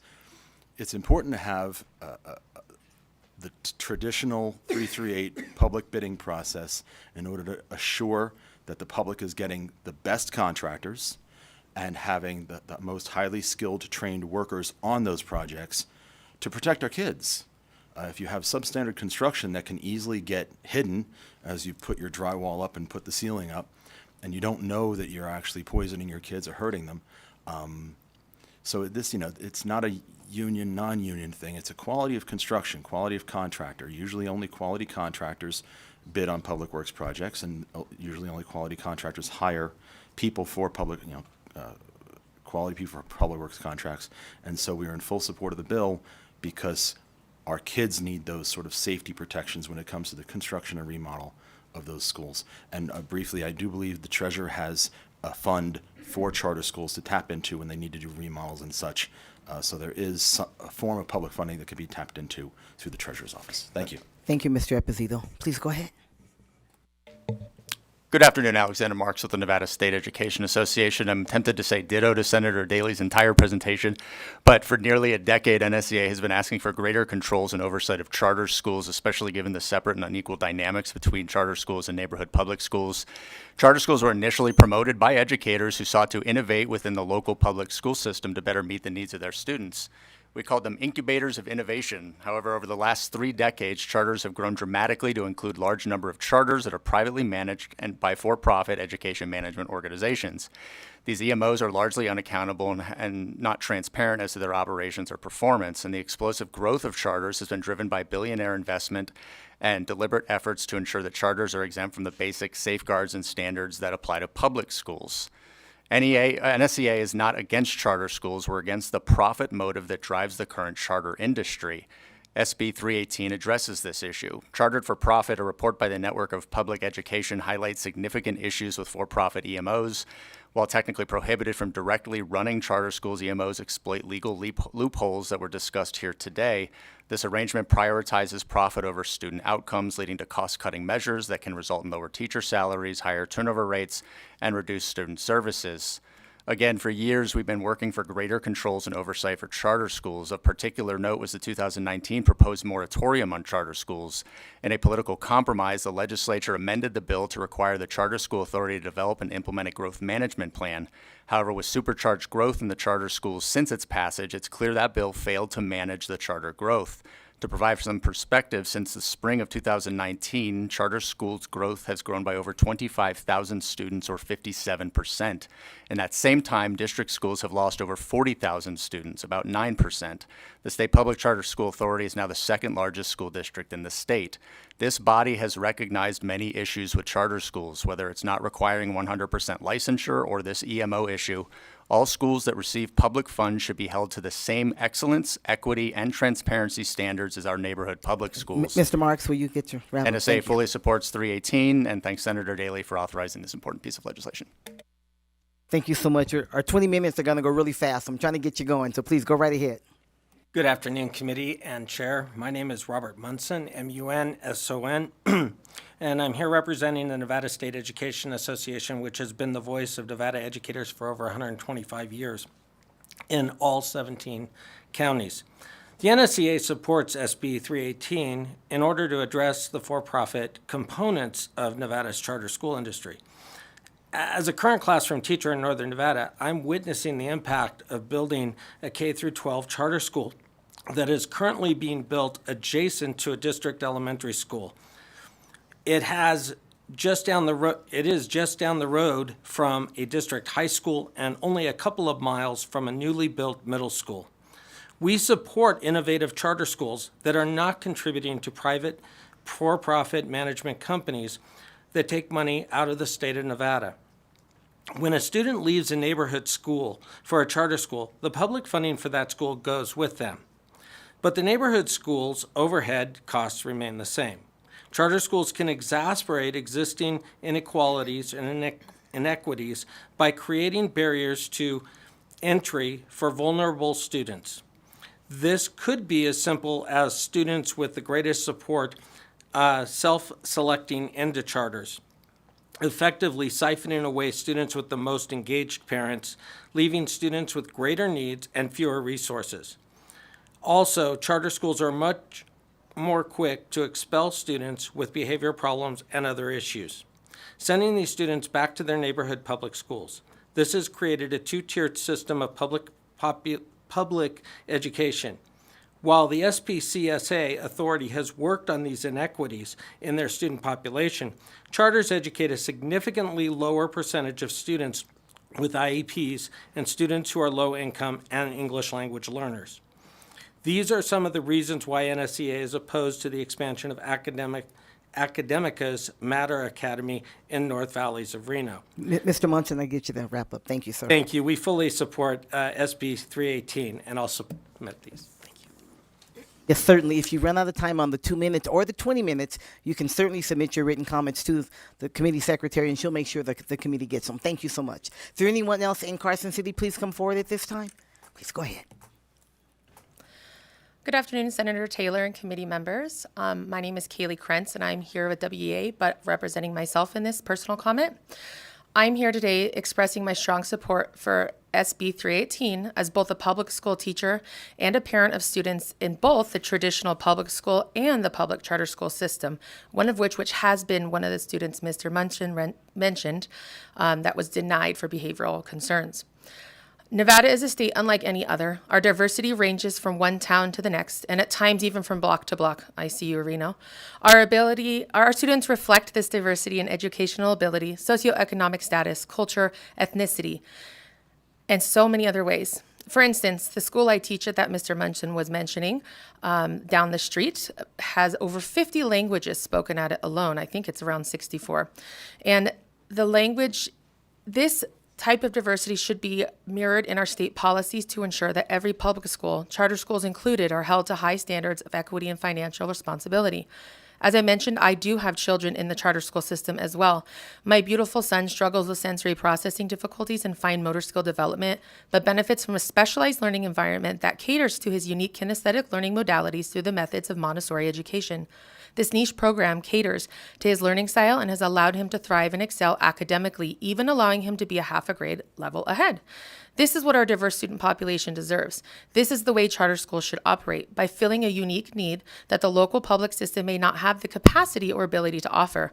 Charter schools must be held to those same standards as all public schools, especially when it comes to serving our students with equity and financial responsibility. Charter schools like the one my son attends are setting the standards and providing it possible to provide parents with options. His school is not run by an EMO, as you would probably assume. SB 318 strengthens oversight while preserving high-quality charter options. It ensures that public education funds, which are already alarmingly lower than the national average, remain focused on serving students and not lining the pockets of those seeking to profit from the Nevada educational system. Strong public oversight and responsibility, charter school management are critical Ms. to Krantz, Nevada students. Can you wrap up? Yep, You're out of I'm on my time. last Okay. sentence. Thank you. I urge you to support SB 318 to ensure financial accountability and equal educational opportunities for all students. Thank you for your time. And for the record, my name is Kaylee Krentz, Krentz. Thank you. Thank you so much. Anyone else here in Carson City would like to testify in support of Senate Bill 318? Okay, seeing none, anyone in Las Vegas? I don't see anyone coming forward, so we will go to the phone lines. AVH, is there anyone who would like to testify in support? Thank you, Chair. To testify in support of Senate Bill 318, please press star 9 now to take your place in the queue. We have about 10 minutes left.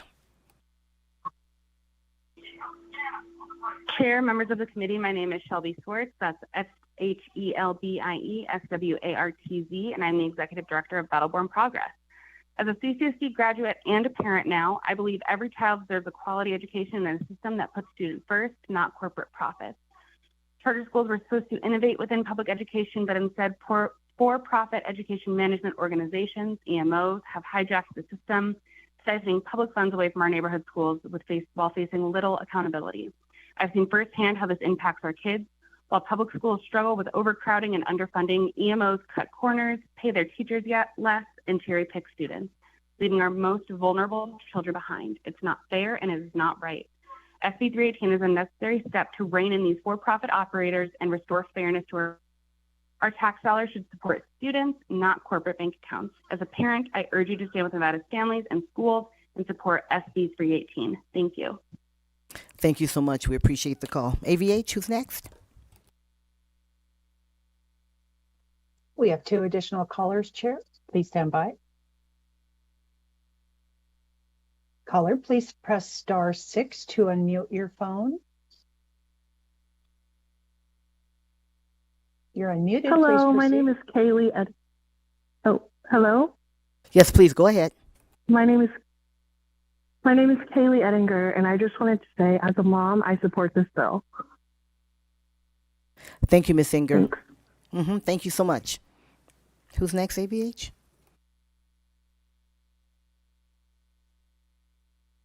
One additional caller, Chair.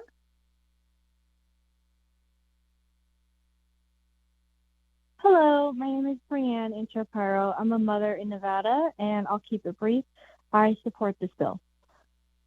Thank you so much. If you're still there, will you repeat your name, please? Brianne in Shapiro.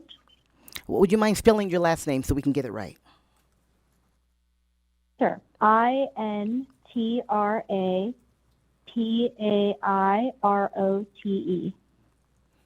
Thank you so much for repeating that, and thank you for the call. Chair, we have no additional callers in support at this time. Thank you so much, AVH. And now we will open up the floor for 20 minutes of any opposition testimony on Senate Bill 318. We'll take it here in Carson City, and then if there's anyone in Las Vegas, please come forward at this time, and then we'll go to the phone lines.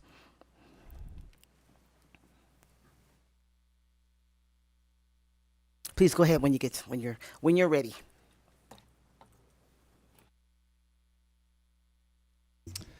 Hello, Madam Chair. For the record, my name is not on. Is your mic on? Or just get a little closer. For the record, my name is Eddie Abeliser on behalf of Academica Nevada with Tri-Strategies and ABLESER. So usually, and I have a lot to say. I know there's 2 minutes. If there's questions, I'd love to answer any questions you might have because we've been working on this for a year with the stakeholders. But generally, when we come to the table, we're here to try to fix failing schools, children that are stuck in schools that are not providing adequate education. How do we help them? But what this bill does is quite the opposite, right? It takes the best, highest performing schools in the entire state and says, how do we shut them down? And that's what this bill does. It takes the ability for those schools to use their very limited funds to engage in their services collectively from a company, and it removes that ability and tries to force them to bring it all in-house on a very slim budget, which they simply cannot do. This will shut down the highest performing schools in Nevada. Again, I'm not quite sure this is the type of legislation this body should be looking at. Many of you know I was a former Democratic state legislator in Arizona. I was sent to DC multiple times with People for the American Way, which NEA is a member of. At those meetings, they'd give us model policy and model legislation. We'd bring those back. I remember working on issues around high-stakes testing that I brought back to Arizona, that we worked on, that came from that model legislation. And I also remember that they started creeping into how do we get rid of public charter schools in the country. This is templated model legislation by the NEA given to their state chapter to try to shut down public charter schools in the state of Nevada. I think it's poor policy. There was a mention about EMOs being fired. There were 2 EMOs fired in 2020, like 2. Their boards fired their EMOs because they weren't able to do their work. I think that's my time, right? Thanks. Thank you, Mr. Abeliser. Please go ahead. Thank you, Madam Chair, members of the committee. Nicole Rourke, representing the city of Henderson. We're here in opposition to SB 318 because EMOs provide essential financial, operational, and academic management support that allows charter schools to focus on student success. Without EMOs, charter school leaders must shift focus from student learning to administrative and operational tasks. Schools will need to hire additional in-house staff, leading to higher administrative expenses and potential legal challenges for schools with existing contracts. We feel that instead you should look for alternative solutions where instead of a ban, you could create greater oversight and transparency measures to ensure responsible EMO partnerships while preserving operational efficiencies. In regards to the construction and facility reporting mandates, many schools lease their facilities from private landlords, foundations, or nonprofit organizations. The law should specify whether it intends to regulate these private entities or just schools acting as their own. As a public entity, we certainly pay public prevailing wage on all public works, and so if a charter school is actually doing, contracting for that work, we would support the payment of prevailing wage, but they don't have capital up front oftentimes, and so we're certainly put in a different position than a traditional public work. With that, we're here in opposition to SB 318, and thank you for your time. Thank you, Ms. Rourke. Please go ahead when you're ready. Thank you. Good afternoon, Chair Taylor, members of the committee. For the record, my name is Nick Schneider, Director of Government Affairs for the Vegas Chamber. The Chamber is also here today in opposition to SB 318, as it seeks to prevent schools from being able to make decisions regarding school operations and efficiencies, prevents charters to be able to contract with organizations that help with professional capacities, as you heard, things like staff services, compliance, etc., which creates an additional barrier for these schools to operate efficiently. In comparison to your larger school districts, those school districts have the ability to operate at scale, whereas charter schools do not have that single central entity to serve a lot of these capacities. As such, that additional strain we're concerned would have negative impacts on the academic services being able to be provided by our top performing charter schools. Thank you for consideration. Thank you, Mr. Snyder. Please go ahead. Thank you, Madam Chair. Good afternoon to you and members of the committee. I am Sarah Adler with Silver State Government Relations, and I am proud to represent 6 small, long-standing, independent, self-managed charter schools here in Northern Nevada. And before I get to our objection, which is in the form of a needed clarification, I just want to share some information relative to what the sponsor, with all due respect, has shared, and then some of the testifiers. These schools are on spring break right now, but 4 of them were able to respond to my question, how many of your students have IEPs? That percentage is 8%, but that's a school with 40% EL and 95% Hispanic students. 8%, 15%, 18%, and 22%. So just wanted to share that information. Also, charter expulsion information is publicly available, and charter schools do not expel more students than district schools. But here is our concern. Our concern, these schools want to be assured that they may enter contracts with specific small businesses or licensed professionals for specific services. So the concern is in Section 11, Paragraph 2, Sub A, which defines what it means to be a corporation. And we feel the term licensed professional should be added, like an OT and a PT and a social worker with whom these small schools contract, as well as after educational, the term healthcare. So that is our concern, and we look forward to working with the sponsor on that clarification. Thank you. Thank you, Ms. Adler. And again, anyone else in Carson City would like to testify in opposition, please come forward. And Mr. Abelaster, someone has a question for you on the committee, so would you mind coming back forward? Thank you. And then we'll get to Las Vegas. Please go ahead. Good afternoon, Chair, Committee. My name is Zach Bucher. I'm the Government Affairs Manager from the great city of North Las Vegas. That's Bucher. Would like to thank Senator Daley. I think we had a very, you could classify it, robust conversation with him about this bill. Do appreciate his time. Unfortunately, sometimes we can't come to an agreement before we get to the committee. But our concern is mainly, we have no problem with prevailing wage, but we are concerned about the liability that is in 4J. The city of Las Vegas, North Las Vegas would be the bill, or we would be the sponsor. We would be liable if prevailing wage wasn't adhered to, without really any mechanism for us to enforce that. So we have a concern with that, and we're also concerned about excluding educational management organizations. So other than that, really do appreciate the sponsor's time, but here today in opposition. Thank you. Thank you, Mr. Bucher. Thank you, Mr. Abelasser, for coming back. Senator Doñate? Thank you so much, Chair. I had a question it was more a logistical question. I don't know if you're able to answer this. It's my understanding that under NRS 3888A, the EMOs are already required to go some level of financial disclosures for specific financial information. Would you be open, I mean, obviously you have to go back to your client, but does that information, that financial disclosure that's already required under that chapter of NRS, does that include the profit margins of what the EMOs are making? And if not, is that something that you can commit to at least providing publicly for disclosure? Yeah. Eddie Abelasser, for the record, thank you, Chair Taylor, through Chair Taylor to Senator Donate. Please go direct. Okay. I think the question that you've asked is a very important principle to this conversation. EMO was just a definition that was made up to say all of these private services can be sorted together to create a economy of scale that is very inexpensive.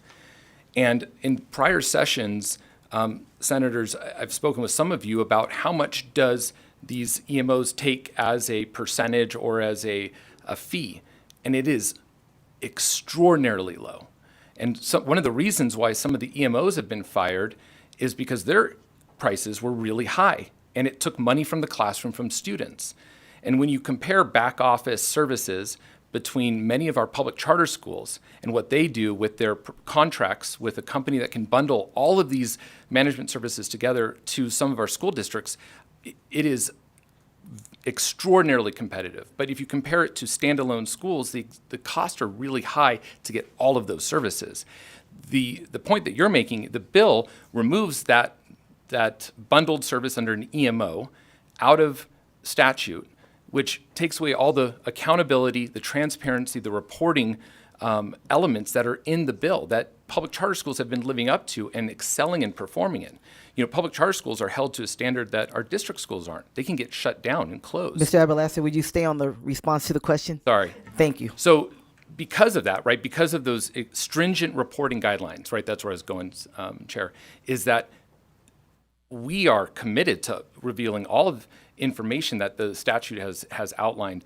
I will tell you that we do have experts in Vegas that could specifically address that, so I'm sure when they talk, hopefully they can talk about that as well. But that's sort of the problem with the basis of the bill. Great, thank you. So just, Chair, if I may follow up. So what I'm hearing is that there is no opposition if we were to revise the financial disclosures that are coming forward to reveal the profit margins that the EMOs are making off of schools, off of charter schools. There is no opposition to that if that was what the bill was rewritten towards. Yeah, and Madam Chair, Senator Donate, I do not want to... Please state your name. Eddie Abelasser, for the record. I do not want to overstep my ability to answer that question, but I will tell you, I believe that the profits that are received in those are part of the public comments or public financial transparency documents that the authority has, that the school district gets. I mean, this was brought up when I went to Washoe County School District and met with their superintendent or their trustees about it. I mean, and I was at a meeting that they had, I think, $7 million of private contracts on their agenda in one meeting. And so we talked about that. We want to work together. I don't know why the purpose of this bill is. If it's more information, I'm sure we can go that direction and try to solve that problem. Thank you. Thank you, Mr. Abelasser, for coming back, Senator. Thank you so much. Okay, we have 12 minutes left, so we're going to go to the three we have right there in Las Vegas. Please go ahead, state your name and spell your last name for the record. Good afternoon, Chair and members of the committee. For the record, Ann Barnett, ANNBARNETT, CEO with the Nevada Contractors Association, representing the Southern Nevada construction industry. I'd like to just first quickly appreciate the dialogue with Senator Daley on the topic of prevailing wage and acknowledge that we won't always agree on what triggers prevailing wage requirements. Now, NCA does have a history of supporting prevailing wage on school construction when public funds are used. This support has included working alongside outside labor to bring prevailing wage on school construction back to the full amount after the legislative session in 2015, when they wanted to reduce the amount of prevailing wage required on school construction by 10%. From a construction standpoint, the key difference between traditional public schools and public charter schools is that charter schools do not receive public money to support facilities construction, and due to this fact, NCA opposes prevailing wage requirements on charter school construction as those projects are funded through private resources. We understand that payment of prevailing wage is a current requirement, but SB 318 adds to an already existing law by requiring charter schools to now report to their sponsor how they would be complying with public works law and prevailing wage on projects that, again, are paid for with non-public money. This is an additional burden on education partners and that we as NCA members serve, and so with that, we oppose. Thank you. Thank you so much, Ms. Barnett. Who's next in Las Vegas? Hello, Ryan Reeves, the RyanReeves. I am the Chief Operating Officer of Academica Nevada, a position I've been privileged to work in since 2011. I moved to Nevada in 2004 in order to attend UNLV's Boyd School of Law, and came here with my wife and 3 young daughters. And I almost returned after completing law school to the state that I was from because we couldn't find the educational opportunities we needed for my kids. And couldn't afford private school and was seeking a good public option. It was in that I learned of charter schools and the services that an outside provider can bring. And I jumped at the opportunity to use my business degree and law degree to help boards of community members, teachers, and other professionals to have the support they need to run a multi-million-dollar government agency, which is what charter schools are. All management companies are is the ability to bring all that expertise together in one spot. I heard the sponsor of the bill say he doesn't want to interfere with the ability to contract with an accounting firm or with a law firm.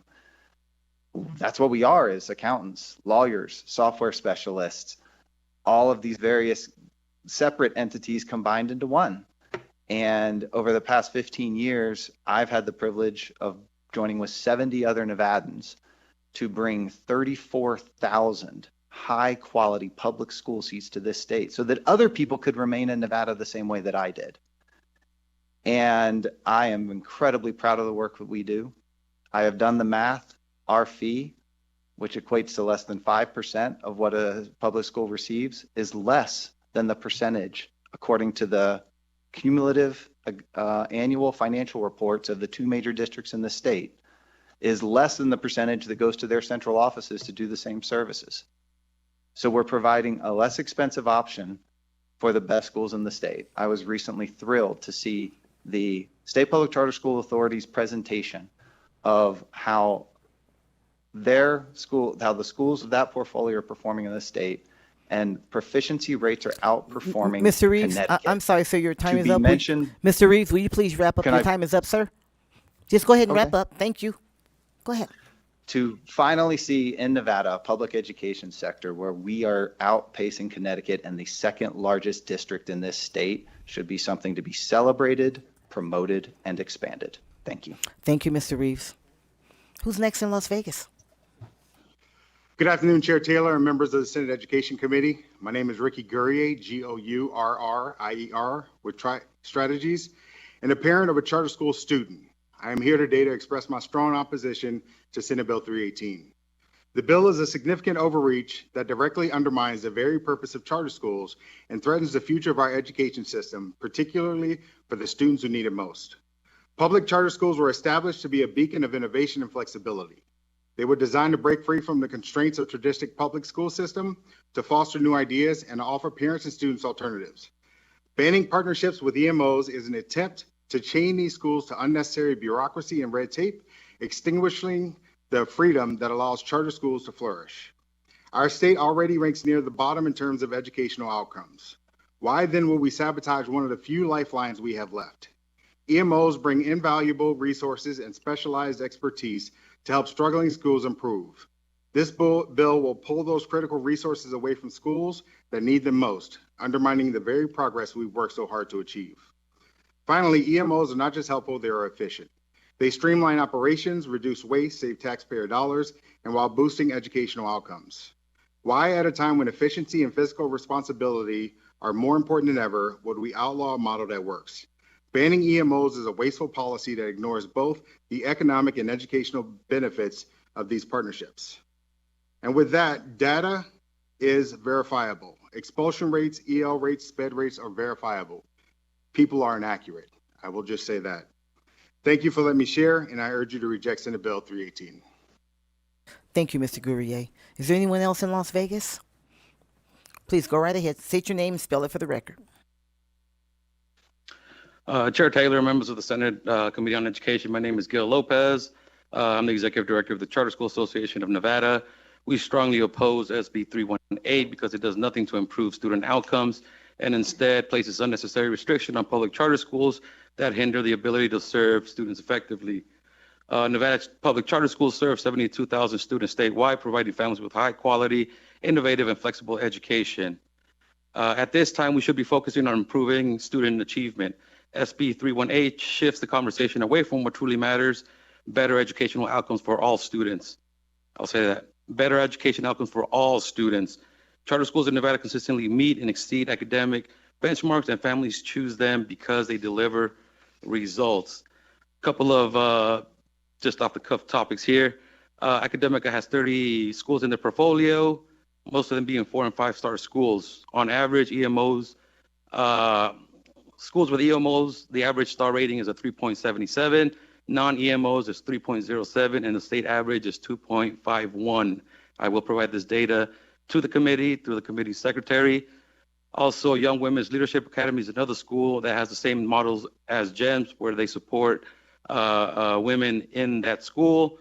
And then finally, charters are required to accept every student. We hear a lot of opposition saying, well, we heard a lot of support last time, over an hour saying otherwise, that we do accept the students. Parents are bringing their students. There's a high percentage of IEPs that are served in charter schools, and all that is data that we can readily provide. Finally, I urge you to reject SB 318 and prioritize policies that improve student learning and success. Thank you for your time. Thank you, Mr. Lopez. Is there anyone else in Las Vegas? Please go right ahead.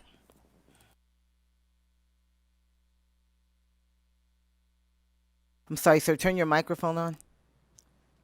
Oh, there we go. Thank you. Good afternoon, Chair Taylor and committee. My name is Giovanni Lazzarato, Lazzarotto, and I am an instructional coach at Matter Academy East in Las Vegas, Nevada. And I'm here to testify against SB 318 and the notion that charter schools are not student-oriented or student-first. I spent the last 19 years serving underprivileged students in Las Vegas, most notably the east side of Las Vegas. I have worked with Matter East since it opened, and in those short 4 years, we have a 3-star middle school and a 4-star elementary school. Our proficiency is double and triple in some cases of every surrounding school minus the magnet schools. Our seniors, 35 of them, of the 216 seniors at our school, will graduate in our CTE programs with an AA degree. These are all opportunities provided to us because of our EMO. In short, we are a success story in an unsuccessful area of the city. And to support SB 318 is telling us that those kids do not matter. Thank you. Thank you so much. I think that's our last person in Las Vegas. Thank you all for coming out. We will go to the phone lines. We have 7 minutes left on the phone line, so a good ditto will work just as well. Please, AVH, let's go ahead and go to the phone lines. Thank you, Chair. To testify in opposition to Senate Bill 318, please press star 9 now to take your place in the queue.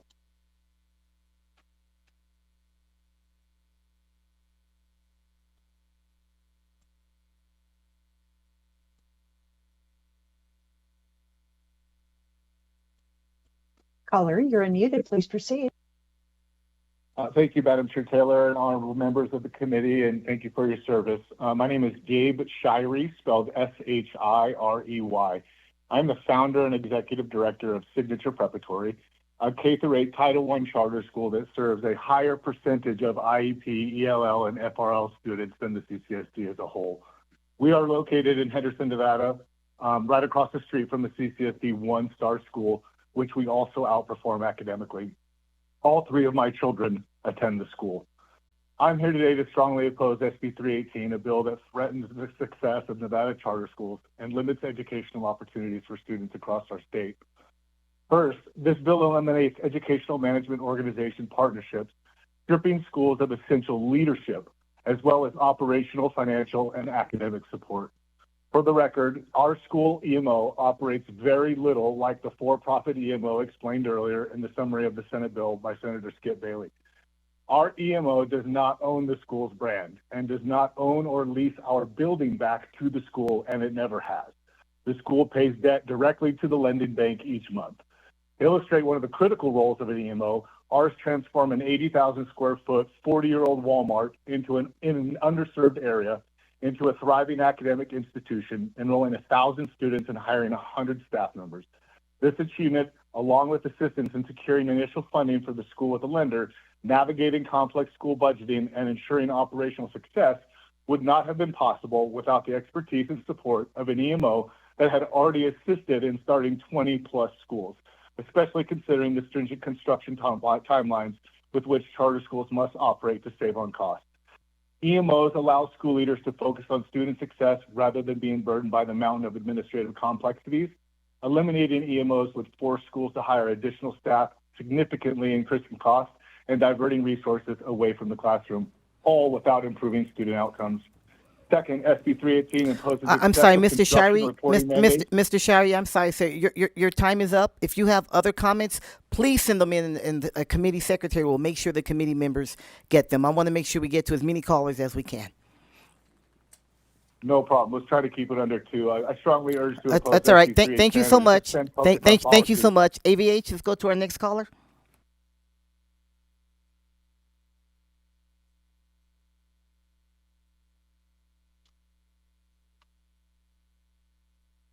Hello, Chair Taylor and members of the Senate Education Committee. For the record, my name is Ashley Perkins, and I serve as the principal at Elko Institute for Academic Achievement. I appreciate the opportunity to testify today in strong opposition of SB 318. Nevada is struggling across the board when it comes to education. Charters and districts are overwhelmed with the amount of regulations, laws, and reporting we are required to do that continue to make education more difficult. I urge you to ask yourself for this bill and all bills, how does this bill improve student success in academics? It doesn't. We just finished a project remodeling a school that took us 7 years to make happen. Through this project, we learned that Nevada is one of the toughest states to remodel or build facilities for schools, both charter and district. In all neighboring states, schools either pay prevailing wage because we are nonprofit, but don't pay taxes on materials, etc., or they pay taxes on materials but not prevailing wage. In Nevada, we're stuck paying for both. Both charters and districts are overwhelmed with the amount of reporting we have to do. We report on everything from submitting our evidence-based policy on providing tampons in the bathroom to the roll call sheet of 100% of our staff attending our gender identity policy training. To date, for the 24-25 school year, we have had to submit 176 reporting items in Epicenter, and we just celebrated the 100th day of school. With the EMOs, you're saying you would rather schools have a failing central office than let them hire an EMO to help students grow. Outcomes should be the focus. Mr. Daly, perhaps an EMO should take control of education across the state of Nevada, as legislating schools to death is not working. This bill, along with other bills, are not strengthening education but creating more obstacles and wasting additional taxpayer funds. Most importantly, it pulls from the focus of academics and education. Rather than restricting charter schools or any schools, you should support policies that strengthen all public education for our students and continue to ask yourself, how does this bill improve student success and academic achievement? Accountability is one thing, but obstructing and creating hurdles helps nobody, especially not the students. On behalf of the students of the state of Nevada, I urge you to oppose SB 318 and any bill that doesn't improve student success with academics. Thank you. Thank you so much. AVH, who's next? We have 5 minutes remaining.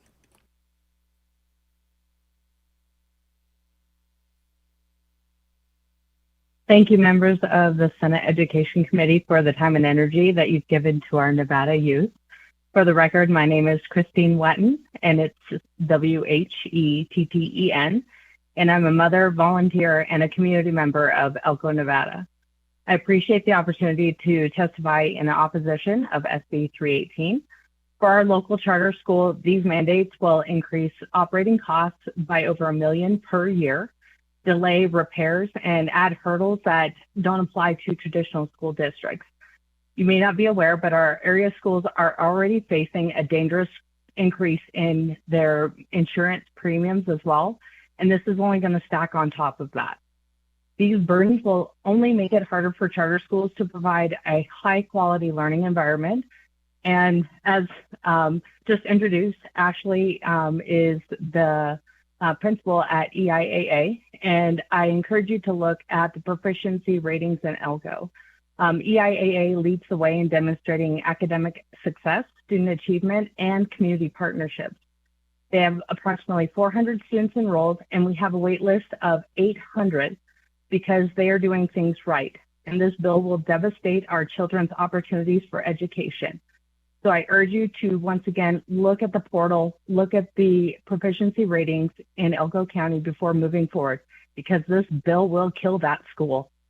So rather than restricting charter schools, I encourage, once again, come to the table and support policies that strengthen all public education options. Let's work on focusing on education and reducing our reporting and, I'll say, regulation of things that are not essential to education. Thank you. Thank you, Ms. Whetten. Let's go to our next caller.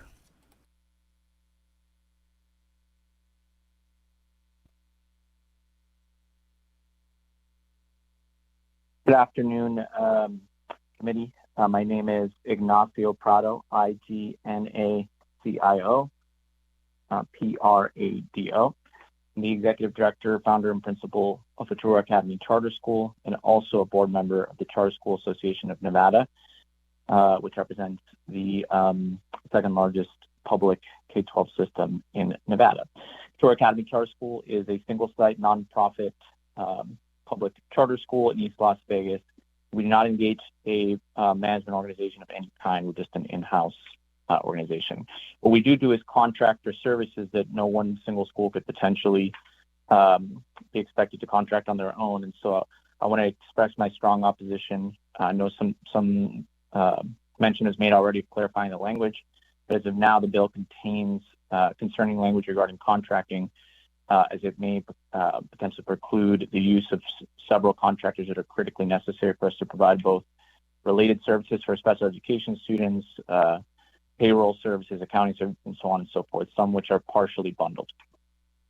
I want to focus more specifically, though, on the prevailing wage question. As you know, there's a blanket statement made around what public funds are used in the form of a lease. I think in a very technical sense, it's not true. So for us to enter our capacity, private capital had to be deployed. The building was developed by a private landlord whom then we lease the building from. And so from a just chronological perspective, legal perspective, there's some really huge legal, constitutional, logistical questions regarding the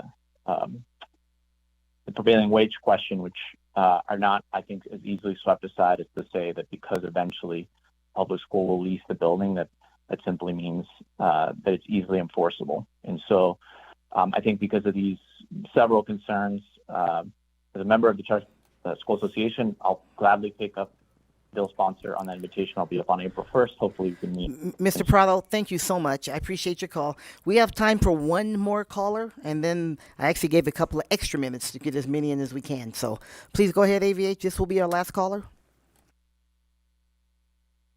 Thank you, Chair. Caller, please press *6 to unmute. And you are unmuted. Please proceed. Good afternoon, Madam Chair and members of the Senate Education Committee. My name is Dr. Bridget Fernopol, for the record. That's F as in Frank, R-O-N-A-P, F as in Frank, E-L. I had a different opposition statement prepared. However, after hearing this presentation, as a charter school parent, I will mention of two students who are on IEPs and a charter school employee. I encourage Senator Daley to obtain accurate information, data, and opinions from all constituents involved in this proposed legislation. The presentation and report today is faulty on so many levels. and as an elected official, he is required to do his due diligence for his constituents in the state of Nevada. It is very evident that that did not transpire in relation to this legislation. Thank you.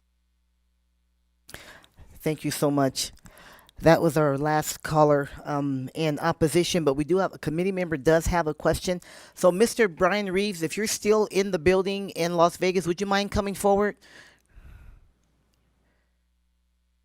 Thank you so much, sir. I'm glad you're still there. Senator Titus has a question for you. Please, Senator, go right ahead. Hi, and thank you for staying engaged and in the process here. Earlier during the testimony, and Senator Donate had a question, and the presenter had some pretty strong statements about your organization. And I'm just wondering, profit margins and transparency, I think all of us want that. And could you address that? What you see as where that disconnect is, and maybe a misunderstanding, and maybe Senator Donate can clarify where he was going? Absolutely. Ryan Reeves, again, for the record. The current requirement for charter management or educational management organizations in the state of Nevada is that we submit a revenue and expenditure report every year, and that our contract be posted on the website of the school, our revenue and expenditure report be posted on the website of the school, and then we have a third revenue report that we're required, well, a second, but 3 every 2 years, that is mandated by a separate piece of legislation. So there is already a report that calls out for a regulatory determined category of expenditures that we have, including our building leases, the service contracts that we enter into, are the salaries that we expend, and the rest. There are expenses that a private entity has that don't appear on those reports, so it's not a 100% accurate view of a profit margin, depending upon whether you compute that as like an EBITDA or earnings before interest and taxes or other things, because interest and taxes and other stuff isn't there. But it gives a pretty fair and accurate accounting of what we do.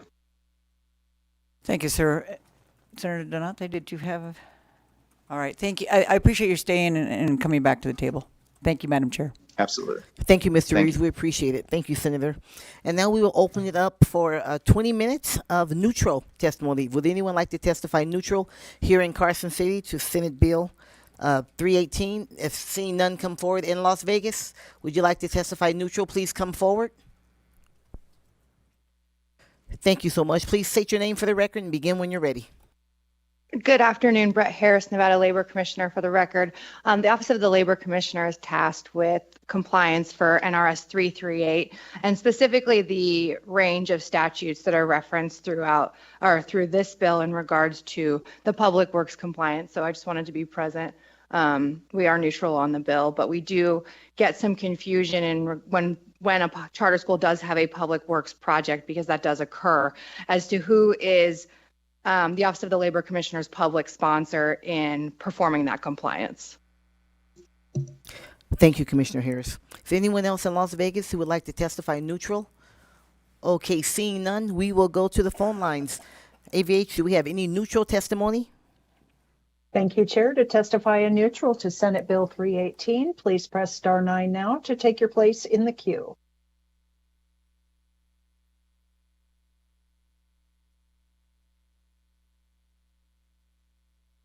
Good afternoon, CYRUS, HOJJATY. I am calling in concerned about this bill. Thank you so much. Yield. Thank you so much. Do we have any other neutral testimony? Chair, there are no additional callers at this time. Thank you so much. Okay, I will, the bill sponsor, please, Senator Daly, if you'd like to have some closing words. Thank you, Madam Chair. Again, Skip Daly for the record. Just a couple of comments on some of the testimony that came in. So this is by no means anybody's model legislation. If you have anyone to blame, shoot arrows at me. I did it. I meant to look up, and I neglected, on when EMOs was put into the law. I'm not exactly sure how long ago it was, but I think it's relatively recent, 10, 12 years, somewhere in there. So regarding that, charter schools were able to provide all those services without the EMO before, and I'm sure they'll be able to do it again. You can bundle services and various things. It's the for-profit competitive, or seeing people as competitors, and then targeting, if you will, of students in areas where they don't need the charter school services nearly as much. It's all about profit, my opinion. So they can do that again.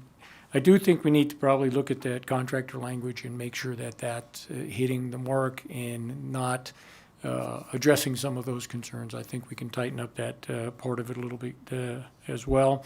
A lot of discussion went about how good charter schools are and various things. And we had all of those arguments. That's not what this bill is about. This education committee, so I heard them back and forth. We had it at the Sunset Subcommittee and the various things trying to dig into those things. That's not what this bill is. And there are a lot of not exact comparisons, and this school's got this rating, et cetera, et cetera.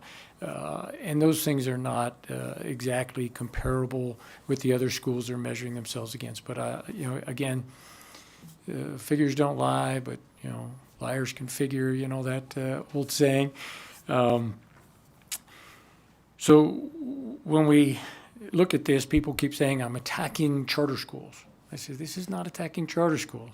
This is directly at the EMOs and compliance with prevailing wage and the direction that the for-profit entities have taken the charter school management, and it's not beneficial to the students of the state or charter schools in general, if you ask me. So with that, I will stop there because we just will digress, I think. Well, thank you, Senator. Thank you for the presentation.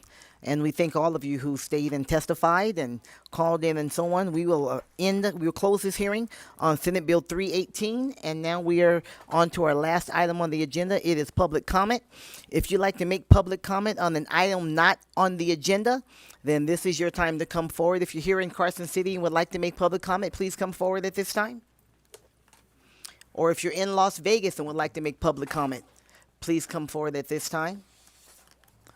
Okay, seeing none. AVH, is there anyone on the phone line who would like to make public comment about an item not on the agenda? Thank you, Chair. To provide public comment, please press *9 now to take your place in the queue.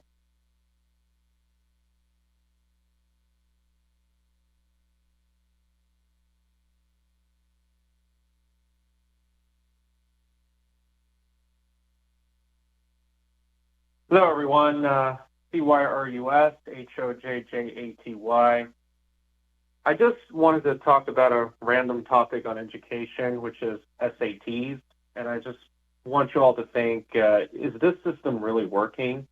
You know, when people are taking the test and making themselves qualified, especially to go to accepted to university, is this the most effective way? Because I know a lot of people who are bright and smart but didn't do well in the SAT, and they've had their goals in jeopardy. So just food for thought, and maybe we can have some different types of policy in the times ahead. Thank you so much. Thank you, Mr. Sajani. Do we have another caller, AVH? Chair, there are no additional public comment callers at this time. Okay, thank you very much, everyone. We will adjourn this meeting of the Education Committee, and we will reconvene on Friday, probably around noon. It will be call of the chair. We don't have floor, so we can get started early and get those of you traveling on the road early. Thank you so much. Our meeting is adjourned.